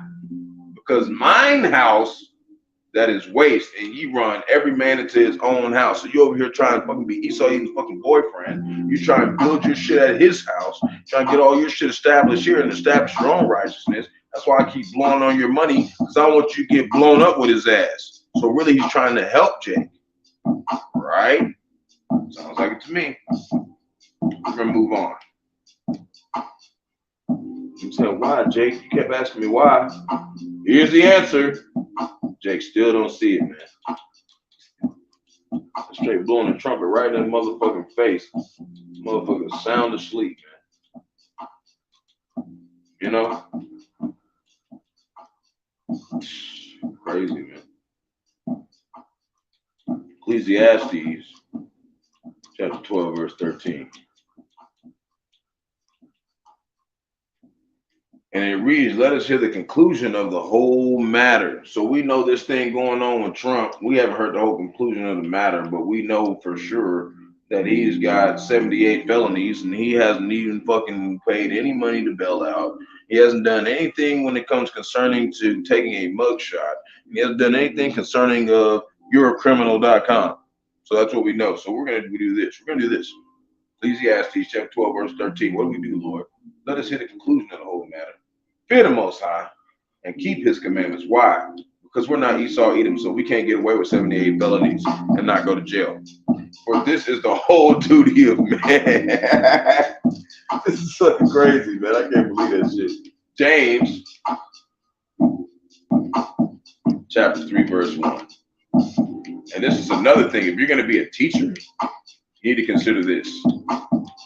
So not even let alone if you're just a regular person who believes in Yahawashi, and really you're not a regular person if you believe in Yahawashi. What I mean is like someone who's not doing the work.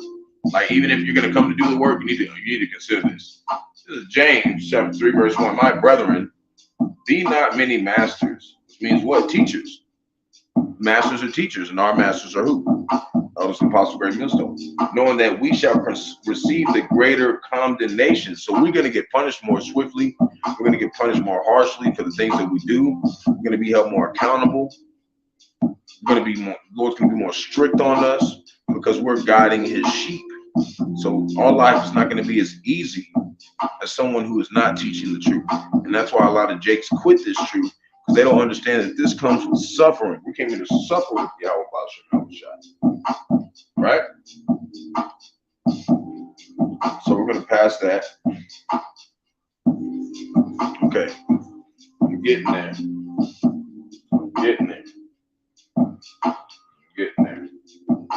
Got just a little bit more. Ooh, so the greatest fighting force in human history, the perpetual wars you aren't supposed to notice, right? So these are things that we're not supposed to notice, but you know, since we worship Yahawashi, he wants us to notice these cookie cutter ass Esau Edoms and what they're doing. So in his message, okay, the truth that have no pizza pockets, right? So the message to the troops prior to the July 4th weekend, Secretary of Defense Lloyd Austin offered a high praise indeed. Yeah, you guys would be so happy you're gonna be eating grass like cows. We got no food for y'all motherfuckers. These motherfuckers, these are eating shit. Anyways, we have the greatest fighting force in human history, right? This is what this motherfucker said, man.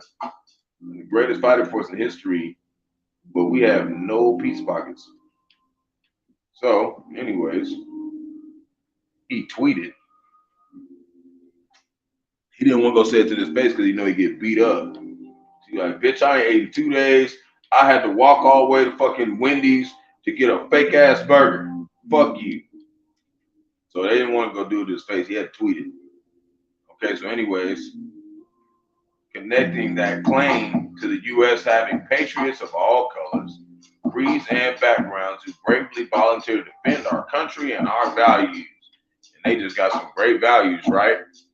As a retired Air Force lieutenant colonel from the working class background who volunteered to serve more than 4 decades ago. So he doesn't understand that 4 decades ago, America Babylon the Great was completely different.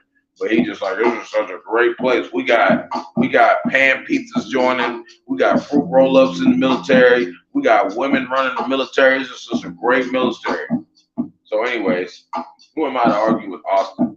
Shouldn't I just ask in the glow of his praise for today's troops, reflecting on my own honorable service near the end of what now must be thought as the first Cold War? He said, yeah, I confess to having doubts. I've heard all before. The hype, hyperbole, I still remember now, soon after 9/11 attacks. President George W. Bush boasted this country had the greatest force in the human libertarian the world has ever known. Also remember now in a pep talk given to U.S. troops in Afghanistan in 2010, President Barack Obama declared from the finest fighting force the world has ever known, and yet 15 years ago, at time dispatch, I was already wondering when Americans had first become so proud of and instant upon declaring our military as the world's absolute best, a force beyond compare, and that meant for a republic that once had viewed large standing armies and consistent warfare as anathemas to freedom. In retrospect, the answer is all too straightforward. We need something to boast about, don't we? Why? Because they're proud. In the once upon a time exceptionable nations, he said once upon a time. What is he telling you? This place is done, man. What else is there to praise to the skies or consider our pride? Enjoy these days except our heroes. After all, this country can no longer boast of having anything like the world's best educational outcomes, or healthcare system, or the most advanced and safest infrastructure, or the best democratic politics. So we better damn well be able to boast about having the greatest fighting force ever, and they don't even got that. These motherfuckers. That shit is fucking funny, man. These shit is fucking crazy, man. This is it's a lot here for all the laughing, man. I just wasn't expecting to read that. A lot of times I don't read my articles. I'll pull them up and the Lord put the spirit on me to put precepts on them, and I'll read them with y'all. Like I literally won't even read them. I'll read them with y'all. Sometimes I'm like, I don't understand what that's gonna say. You know, I'll read it. I'll read a little bit of it, but that one I didn't read it a lot. But the Lord was like, yeah, this is what it's gonna talk about. Man, I wasn't expecting all that. He was just talking straight shit about his own shit, and that's a veteran. Jeremiah chapter 51, verse 6. Like they even dogging America Babylon the Great. They hate this place, man. It's time to go. So it says, flee out of the midst of Babylon. And this is what happened last time physically, but we know right now spiritually. We're not supposed to actually run out of here. We're supposed to wait because the Lord's going to come and redeem us without money. So flee out of the midst of Babylon and deliver every man his soul. Be not cut off in her iniquity, for it is the time of the Lord's vengeance. He will render unto her recompense. Right? But we know last time we actually ran.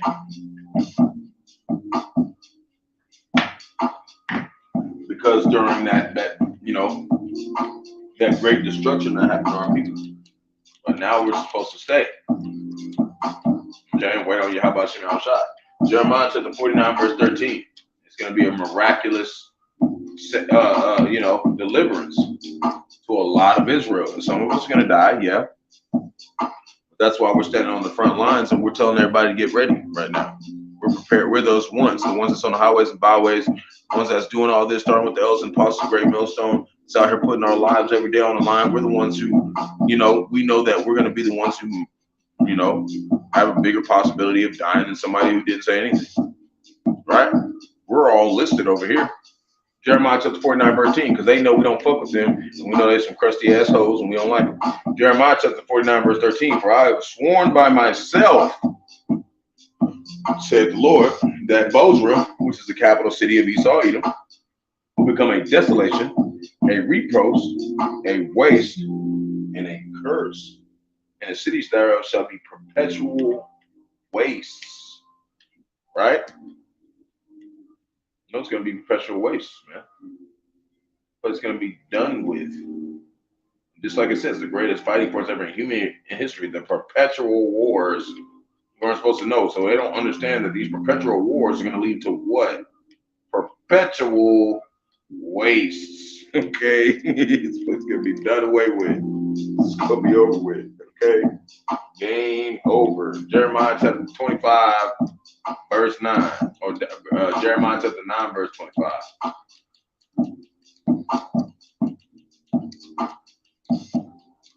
Yeah, I know the Spirit had me going tonight.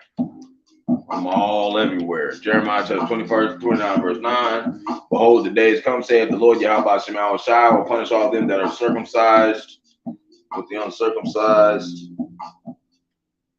Yeah, that's right. But I want to do the other way around. Was the scripture that I wanted. And what it means by the circumcised, the ones that are in the truth. You understand they're Hebrew Israelites, and then the ones that are uncircumcised is the ones that are not in the truth and they don't understand. He's going to punish both. But I want to go to 25, verse 9, and I want to read that. Over here. Back. And yep, right here. So this is Jeremiah chapter 25, verse 9. Behold, I will send and take all the families of the north. What's the families of the north? That's America, Babylon the Great, because we know we're in the north, North America, right? Saith the Lord. And Nebuchadnezzar, the king of Babylon, and Nebuchadnezzar, that was the old Babylon, but now the new Nebuchadnezzar is a so-called white man, my servant, will bring him against this land and against the inhabitants thereof, and against all these nations round about, and will utterly destroy them and make them an astonishment and an hissing and perpetual desolations. And that's what they did to us. See? He had Nebuchadnezzar do that. But he also had Esau, even so-called white men, do that too. They went and took over all the nations and destroyed everything. They put their names on everything. And that's why the Lord is going to make them perpetual desolations. That was the reason why I want to bring that up. So now we're going to do Revelation, chapter 18, verse 4.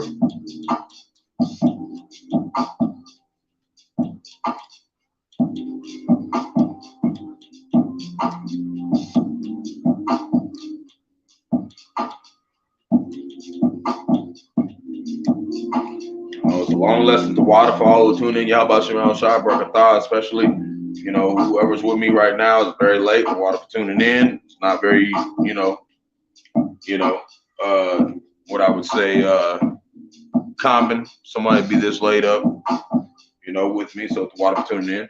Revelation chapter 18, verse 4. And I heard another voice from heaven saying, come out of her, my people, that ye be not partakers of her sins, that ye receive not of her plagues. See? We're supposed to come out. We're supposed to come out of here. We're supposed to get the fuck out of here. We're supposed to do it spiritually this time. But he said he'll come and get us. Right? So now we're going to do Jeremiah chapter 50, verse 4.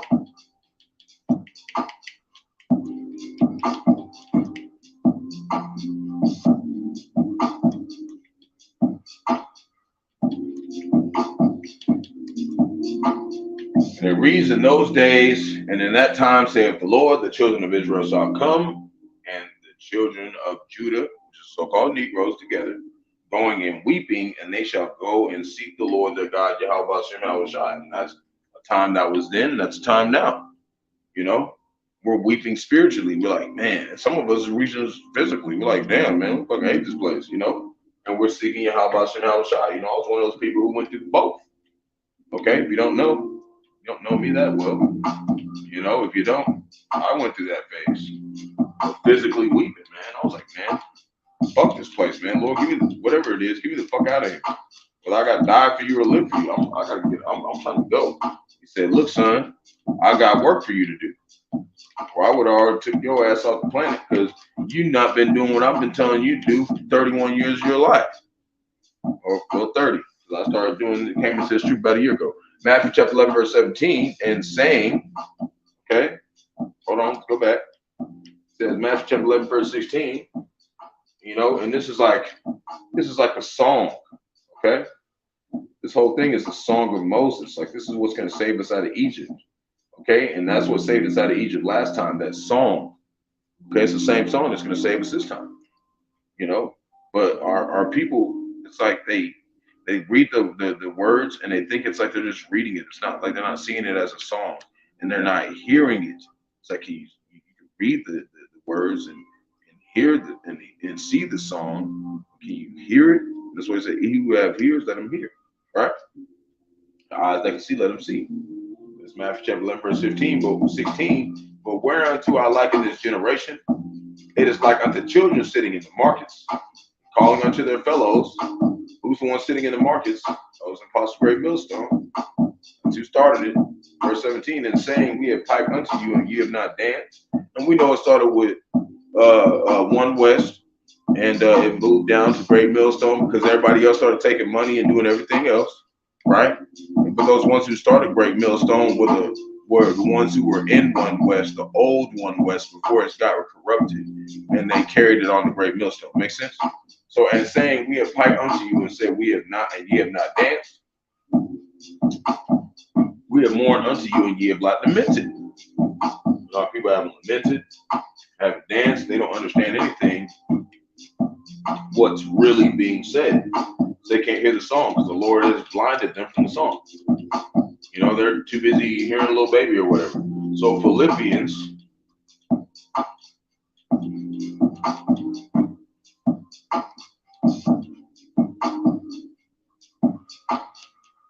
if I spelled that wrong, let me go down here and do it so I just won't mess it up.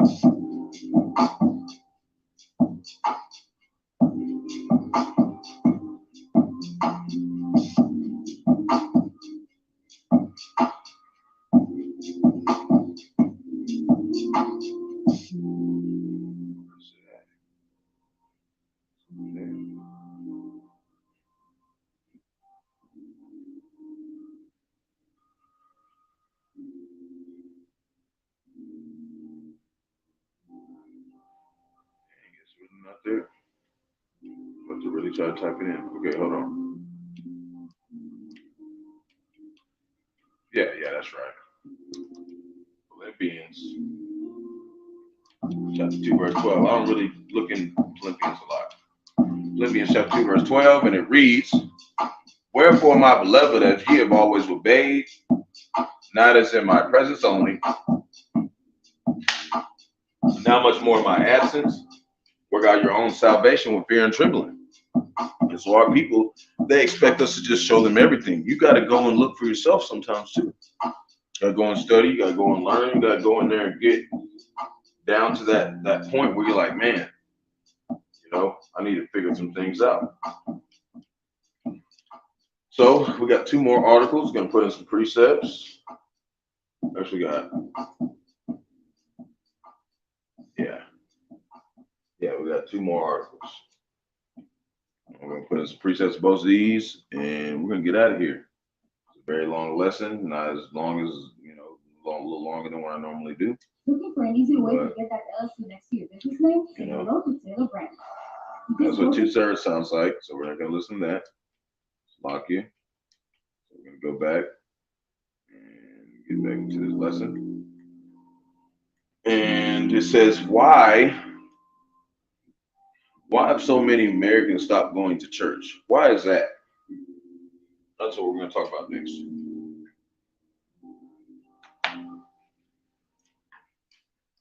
Why so many Americans stop going to church? And it reads, this is in addition to the Atlantic Daily, a newsletter that guides you through the biggest stories of the day, you know, blah, blah, blah. The church attendance in America has been on the decline in the recent decades. Why? Because the elders and apostles' great millstones have been waking up, not waking up, I would say shedding light to the hopeful elect. To wake up, Bahasham Yahawashi can only wake you up. The Americans, okay, losing their ability to incorporate religion or any kind of intentional community into their lives. Why? Because when you look up so-called Americans, right?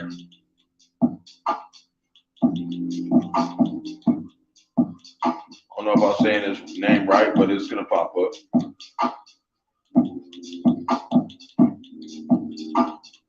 This guy right here, Amerigo Vespucci, right? This fucking Edomite. That's who America Babylon the Great was named after. Okay? And it says Amerigo Vespucci, 1451 to 1512, was an Italian merchant, explorer, navigator from the Republic of Florence, whose name, the term America, is derived. See, so that's how we know. It says it right here in Wikipedia. Pull it up a little bit more. See, America. Between 1497 and 1504. See, Vespucci participated in at least 2 voyages of the Age of Discovery, the first behalf of Spain, on the first behalf of Spain and then Portugal. And when was the word J invented? We can look it up, because I always say it, but I never show it.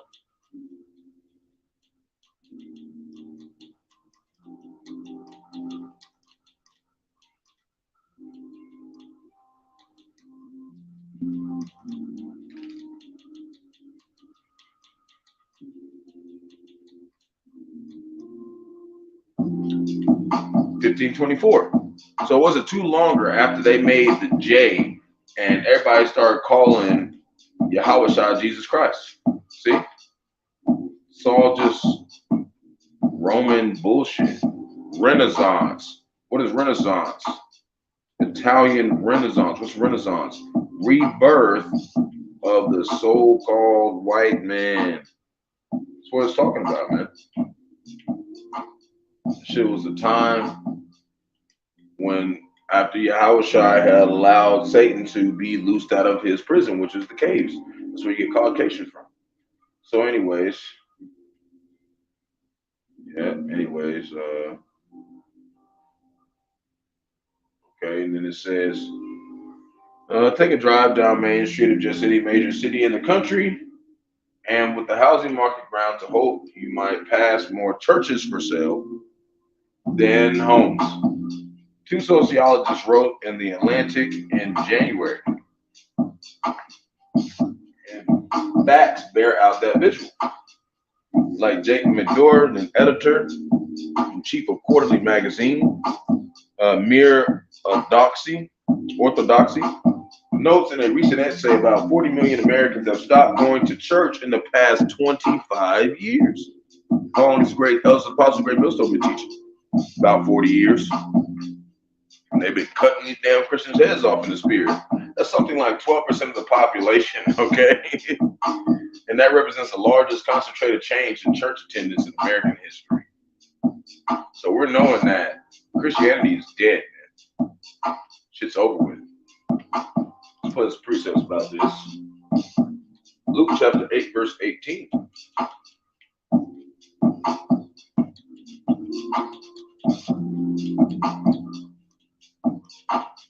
Okay, and this is why they're pushing this mark of the beast so quickly, because they're like, fuck, our enchantments aren't working. Their people are starting to realize this shit ain't real. Even our own people, right? Because Luke chapter 18, verse 8, or 8, verse 18, take heed therefore now ye hear. For whosoever hath, to him shall be given, or actually, it's opposite. Supposed to slot in Luke chapter 18, verse 8. That's what I want. And it reads, and this is also Yahawashi speaking, I tell you that he will avenge them speedily. Nevertheless, when the Son of Man cometh, shall he find faith on the earth? You sure ain't gonna find it in the 12% of the so-called people who left damn church. You're not gonna find it in them unless they came to this truth. You know, that was an Apostles' Great Millstone. You know, if they're of Israel. So we're gonna do Hebrews chapter 11, verse 6. And actually, we're gonna do Matthew chapter 16, verse 3. Next.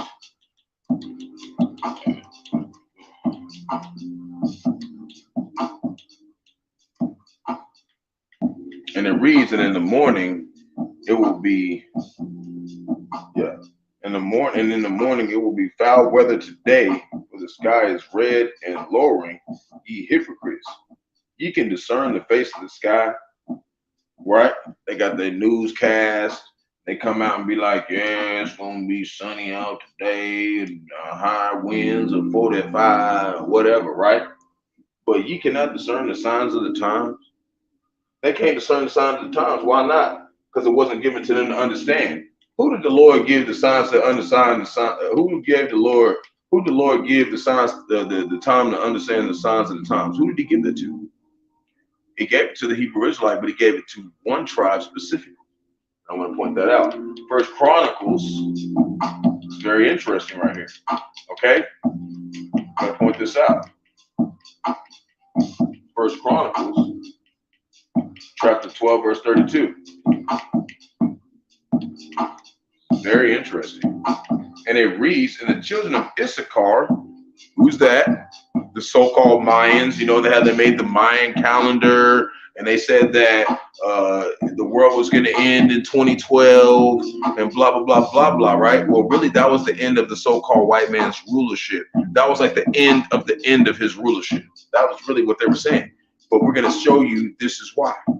So in the children of Issachar, which were men that had understanding of the times, to know what Israel ought to do. See? This is biblical what they did, okay? But they didn't understand it, so they tried to make some movie about it, 2012, and do all this dumb shit. But this is really what it meant. It meant the beginning of the end of the so-called white man. But that really started in the 1500s. But this was like the beginning of the end of the end. And they were showing it through their calendar. Because why? Right here. Right? To know what Israel ought to do. And what do we know what we're supposed to do right now? Since they showed that calendar. We're supposed to be doing what? We're supposed to be doing our obligation like we did last time. Serve Israel. Feed the flock. Get your house in order. Get ready. We know what to do because we were told.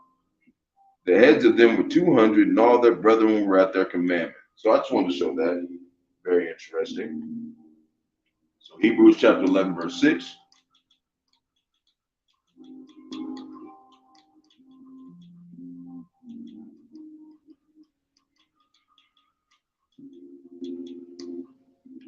And it reads, but without faith, it is impossible to please him. So we show things and we prove things, yeah, but you got to have faith because these things, when we come into the truth, we're not going to just learn those things off the bat. We're not going to just learn that stuff right off the rip. We got to have faith when they tell us stuff. Like when they told me that Yahawashi was Adam, Isaac, and King Solomon and the order of Melchizedek, I didn't know all that. I was just like, I believe.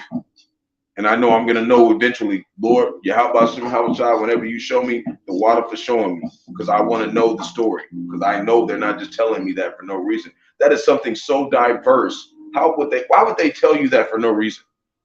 You know, that stuff you got to be patient for and wait till the Lord actually blesses you with that understanding. So without faith, it's impossible to please him. Why? Because you'll never last that long. You'll fall out. For he that cometh to the Most High must believe that he is. You got to believe first before you get the breakdowns. You got to believe first before you get to the point to where you're starting to get these understandings, right? And that he is a rewarder of them that diligently seek him. He will reward you with this truth. He will reward you with things that you know you don't deserve, and it's a beautiful thing. It's beautiful. John chapter 20, verse 29.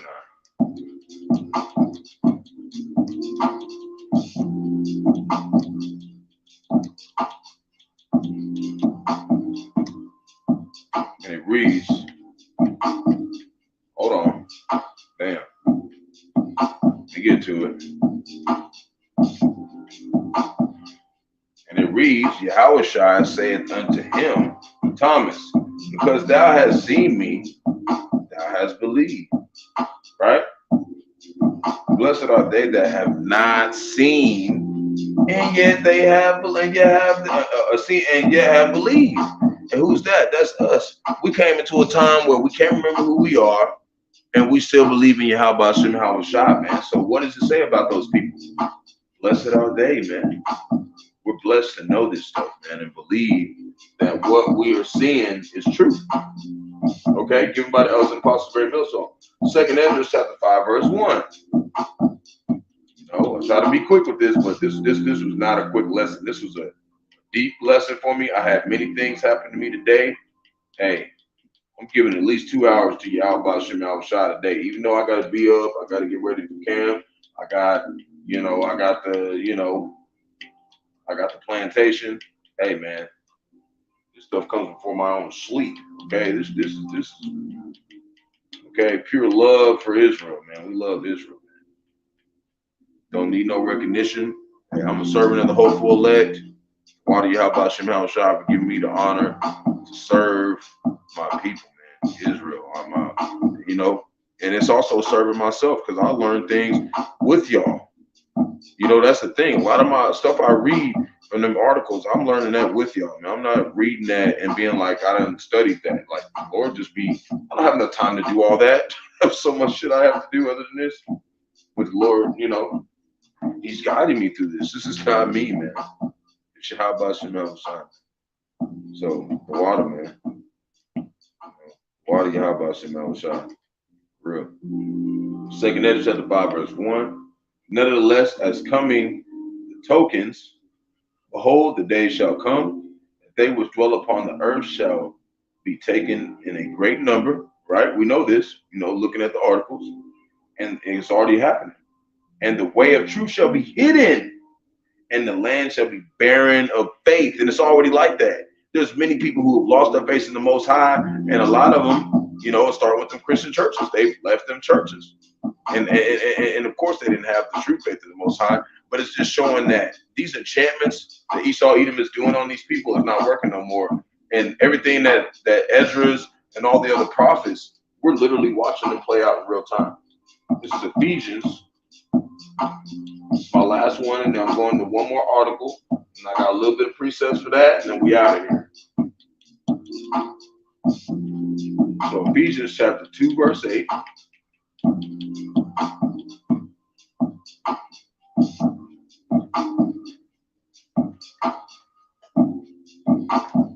And it reads, for by grace ye are saved through faith, right? And that not of yourselves. So us sitting here right now at 4 o'clock in the morning, or whatever time you come across this video and you believe, the Lord made us do that. Okay? And that's how we was when we went across other brothers' videos when we first came in the truth. But when I first came in the truth, when I was working at Amazon and I seen a brother's video and he was talking about Yahawah, and I was like, that's the word of the Lord. The Lord made me feel that way. It's not of myself. It is the gift of the Most High. This is a gift that we receive, man. And it's a blessing. It's a blessing that we don't need to take lightly, and we need to use it while we have it, because it can be taken away instantly. Okay? This is not something to play around with. So, this is my last little article the Lord put me on. He made me go to a lot of articles today. A lot of articles. So it says extreme weather is destroying more crops. Taxpayers are footing the bill. Right? So it says farmers across the United States are increasingly seeing the impacts on climate change firsthand. Hold on, bear with me. Let me speak. I like to make it to where it can be seen on the screen. But tomorrow, Lord willing, I'll be able to get my computer, which, things are looking like I can. The Lord made it where I can. It's just, I got to be able to wake up in enough time, get camp ready, go to camp. Lord willing, I ain't got nothing else going on. Give me a second. I'm going to light this incense, and,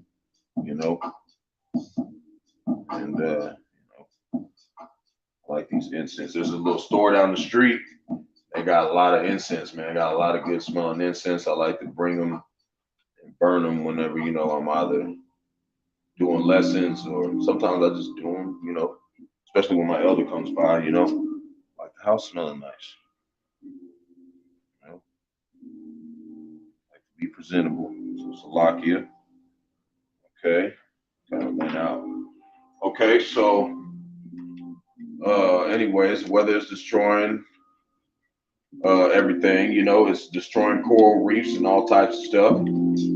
So it says farmers across the United States are increasingly seeing the impacts of climate change firsthand, which we know there ain't no climate change. The real climate change, if you would say, is Yahawashi visiting the earth with the plagues.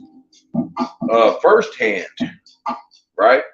With a rise in the severity and frequency of extreme weather events, beyond the loss of food supplies, new data on agricultural insurance payments shows the financial burden of these disasters on taxpayers. So it's just a disaster on taxpayers. Fuck the motherfuckers who ain't got no food. Over the last 25 years, insurance payments to farmers for crop losses due to drought, what the Lord say, pestilence and famine, and flooding, you know, Lord having his way with the wind, having increased threefold, according to a report from the Environmental Working Group, the EWG, which is that, an environmental research advocacy group based in Washington, D.C., taxpayers over 60% of the crop insurance premiums through subsidies, and additionally cover damages that exceed premiums. Since 1995, more than $143 billion in federal crop have been paid out to the U.S. farmers. Of that, 61%, or $87.6 billion, was due to climate change related impacts. So they've literally had to put themselves in what? More thick clay, as it says. And I think it's Haggai, yeah. Talking about putting themselves in more thick clay, but we're not going to go to that. We're going to go to Exodus chapter 9, verse 15. We're going to go through the Old Testament. We're going to go look a little bit in the New Testament. And then I'm going to bed. Lord willing, I wake up. Okay, because we don't know what could happen. You could wake up and Esau, he could bust into your door and shoot 100 rounds at you. So we always say, Lord willing. You might think you at whatever position to where nothing's going to happen and things could go down. So we always got to be in that state of mind. Okay? So Exodus chapter 9, verse 15, for now I will stretch out my hand, that I may smite thee, thy people with pestilence, thou shalt be cut off from the earth. And that's what happened. Okay? That's what happened to our people, not let alone with the flood, not let alone after the flood, even after a while, after the Lord had mercy on us, and we're in the book of Judges where we sinned and did it, and to this day too. There's a lot of different times that he's done this. Okay? Numbers chapter 14, verse 12.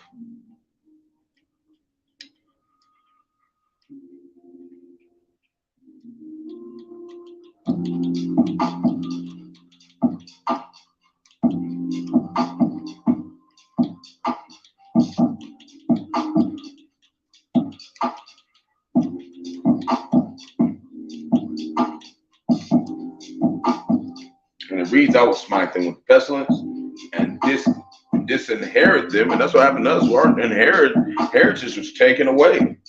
Okay? And Esau, Edom, and them, when it comes down to it, you know, in a way, they're getting their heritage taken away from, but really their heritage is from us. Everything that they learned is from Jake. You know, Jake is the former of all things. They don't have a heritage. Their heritage is being a slave to Jake forever. That's what they're going to find out and learn really soon. So disinherit them, and I will make thee a greater nation and mightier than they. See? And that's what's going to happen. Okay? And this is on both sides. This is a double-sided scripture. This happened to us. It's going to happen to them. They disinherited. Lord disinherited us. Let them make them a greater nation than us for a time being. And it's going to be transferred back over, which is very soon. Lord willing, It's tomorrow. We ready to go home. Psalm chapter 91, verse 3. But at the same time, you know, it's about bearing the infirmities of others. So we might have some people who aren't ready yet. So what are you supposed to do? Do the work and wait. We're going to wait. As long as the Lord wants us to, we're going to put in the work. Psalm chapter 91, verse 3, especially, of course, Lord willing. Psalm chapter 91, verse 3, surely he shall deliver thee from the snare of the fowler and from the noise of pestilence. Who's the fowler? Esau Edom, the so-called white man. He's the fowler. He's the one who catches people, you know, in his trap, you know, his poverty trap. Verse 4, and he shall cover thee with his feathers. Okay, that's where we're at. We're under those graceful feathers by following great millstone. Okay, and no other camps. It says among 1,000 instructors have one. We need one body we follow. We don't follow other camps. Okay, or anybody else who was former great millstone members and fell out. We don't follow them either. Okay, they got kicked out for a reason. And you know, you have some people that are in great millstone. They've had times when they got kicked out, but they proved themselves and they got back in. It's all just a test, man. So you have to consider the whole matter before you just look at somebody's past and come at them. You have to see everything that they do. You know, some people you'd be like, well, for now, the elders and apostles said, don't mess with you. Don't mess with them, and let them figure it out. And they might get let back in, right? You gotta be patient. So he shall cover thee with his feathers, and under his wings thou shalt trust. His truth shall be thy shield and buckler, right? Count on the Lord, you know, make sure that, you know, we're covered through everything that we do. Thou shalt not be afraid for the terror by night, nor the arrow that flies by day, nor any kind of destructions that are coming our way, any kind of problems. Verse 6, nor for the pestilence that walketh in darkness. A lot of people don't see the pestilence coming because a lot of people over here are in good case right now, right? Nor for the destruction that wasteth at noonday, which is what? That's when Yahawashi returns. Basically, you know, that last day, like damn, it's over for this place. The whole vibration of the earth is going to be completely obliterated and changed. That's that noonday. That's the end of this shit. Jeremiah chapter 21, verse 9. I got 3 more precepts after that, and I'm done. Jeremiah chapter 21, verse 9. And it reads, he that abideth in his city shall die by the sword, and by the famine, and by the pestilence. So there's 3 different ways you can die. That's why we don't want to play with Yahawashi. But he that goeth out and falleth to the Chaldeans that besiege you, he shall live, his life shall be unto him for a prey. And that's where we're at right now. We made it through all these different things, and we're still under the so-called white man. We're in slavery now. Okay? So we got to take the low right now. We got to be in that state of, man, we really don't need to be thinking too highly of ourselves. We need to keep our mind, ourselves low, okay, to hide ourselves from the enemy because we're under their rule right now. So if you're out here trying to cause yourself a lot of attention, hey, Esau Edom, come get your ass, fuck your shit up. Okay, we want to stay low down here, man. We don't want to be too noticed. You know, it's good not to be too noticed out here. Shit, we try to do the work and get the fuck out of here. But we want to, you know, want people who actually care about Yahawashi, how we see the shot and see what we're doing. That's it. Jeremiah chapter 29, verse 14.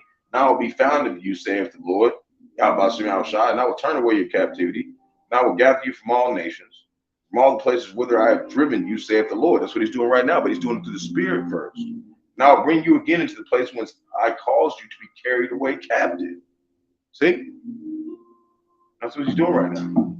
He's bringing us back to that land of Israel, but it's starting with our mind and our spirit and our hearts and our understanding. He's bringing it back like this is how Israel's supposed to be. And then when we get back there, ain't going to be no question why, because this word is going to be in our hearts. It's going to be in us, and we're not going to be able to shake it. It's going to be all we know. It's going to be all we need. That's why we tell you now, might as well get started. Hosea chapter 4, verse 7. And it reads, as they were increased, so They sinned against me. Therefore, I will change their glory into shame.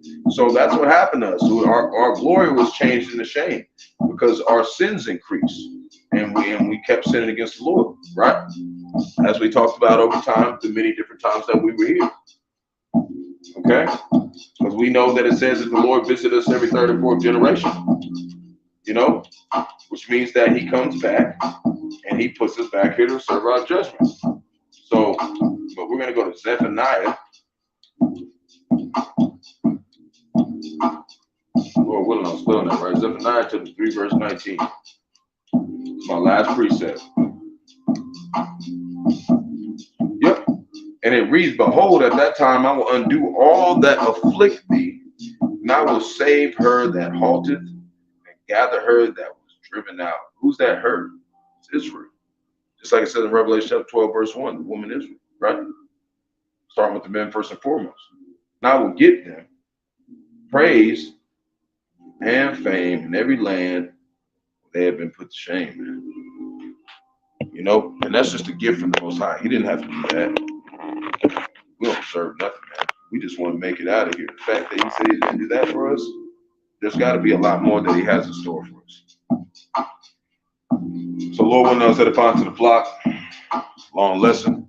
Lord willing, us edifying to those, you know, who tuned in. The water tuned in. Very, very, what would I would say? It was a very personal video for me.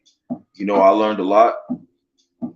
You know, even though there's a lot of these precepts that I've known and read before, but it was like reading them after I had more experience in the truth. It's like my understanding was more, I could understand them better. Does it make sense? Like I can understand them more, like it's what it feels like to actually go through what you're reading. So shalom to the elect of Israel, you hopeful elect of Israel, you Hebrew Israelites, you so-called Negroes, Latinos, Native Americans, West Indian Haitians, and the foreign Israelites of the elect of the other nations. Scattered across the four corners of the earth. Got to give all praise to Yahawah, Bahasham, Yahawashi, Bahasham, Qadash, Barak, Yahawah, Yahawashi. Double honors to the elders and apostles, a great millstone led me to this truth. We've been ordained by the Lord to teach the flock how to live, repent, pray, fast, show forth the Lord's righteousness and mercy, judgment, forgiveness, and wrath to all those who are part of the elect and the hopeful elect. Lord willing, we're part of that number. Lord willing, us be edifying those who fear the name of the Lord and the striving to show forth the Lord's righteousness every day to the best of their abilities. The judgment always comes to light. Zephaniah chapter 3, verse 5. It is not slight. 2 Peter chapter 3, verse 9. Son to a ring, 2 Ezra chapter 5, verse 42. Water for tuning in, wild bubble ball. You know, which means death to America, DTA. Lord willing, we can get out of here. And if not, Lord willing, we'll be able to exalt the name of Yahawashi another day. He allows us to have the mercy and grace on us to wake up another day to serve his name, because there ain't nothing else to do here, man. That's all that matters. Shalom, we're is edifying. Get some rest out there. You know, you wake up, just think about Yahawashi, make your prayers, get on with your day. Serving with everything you got.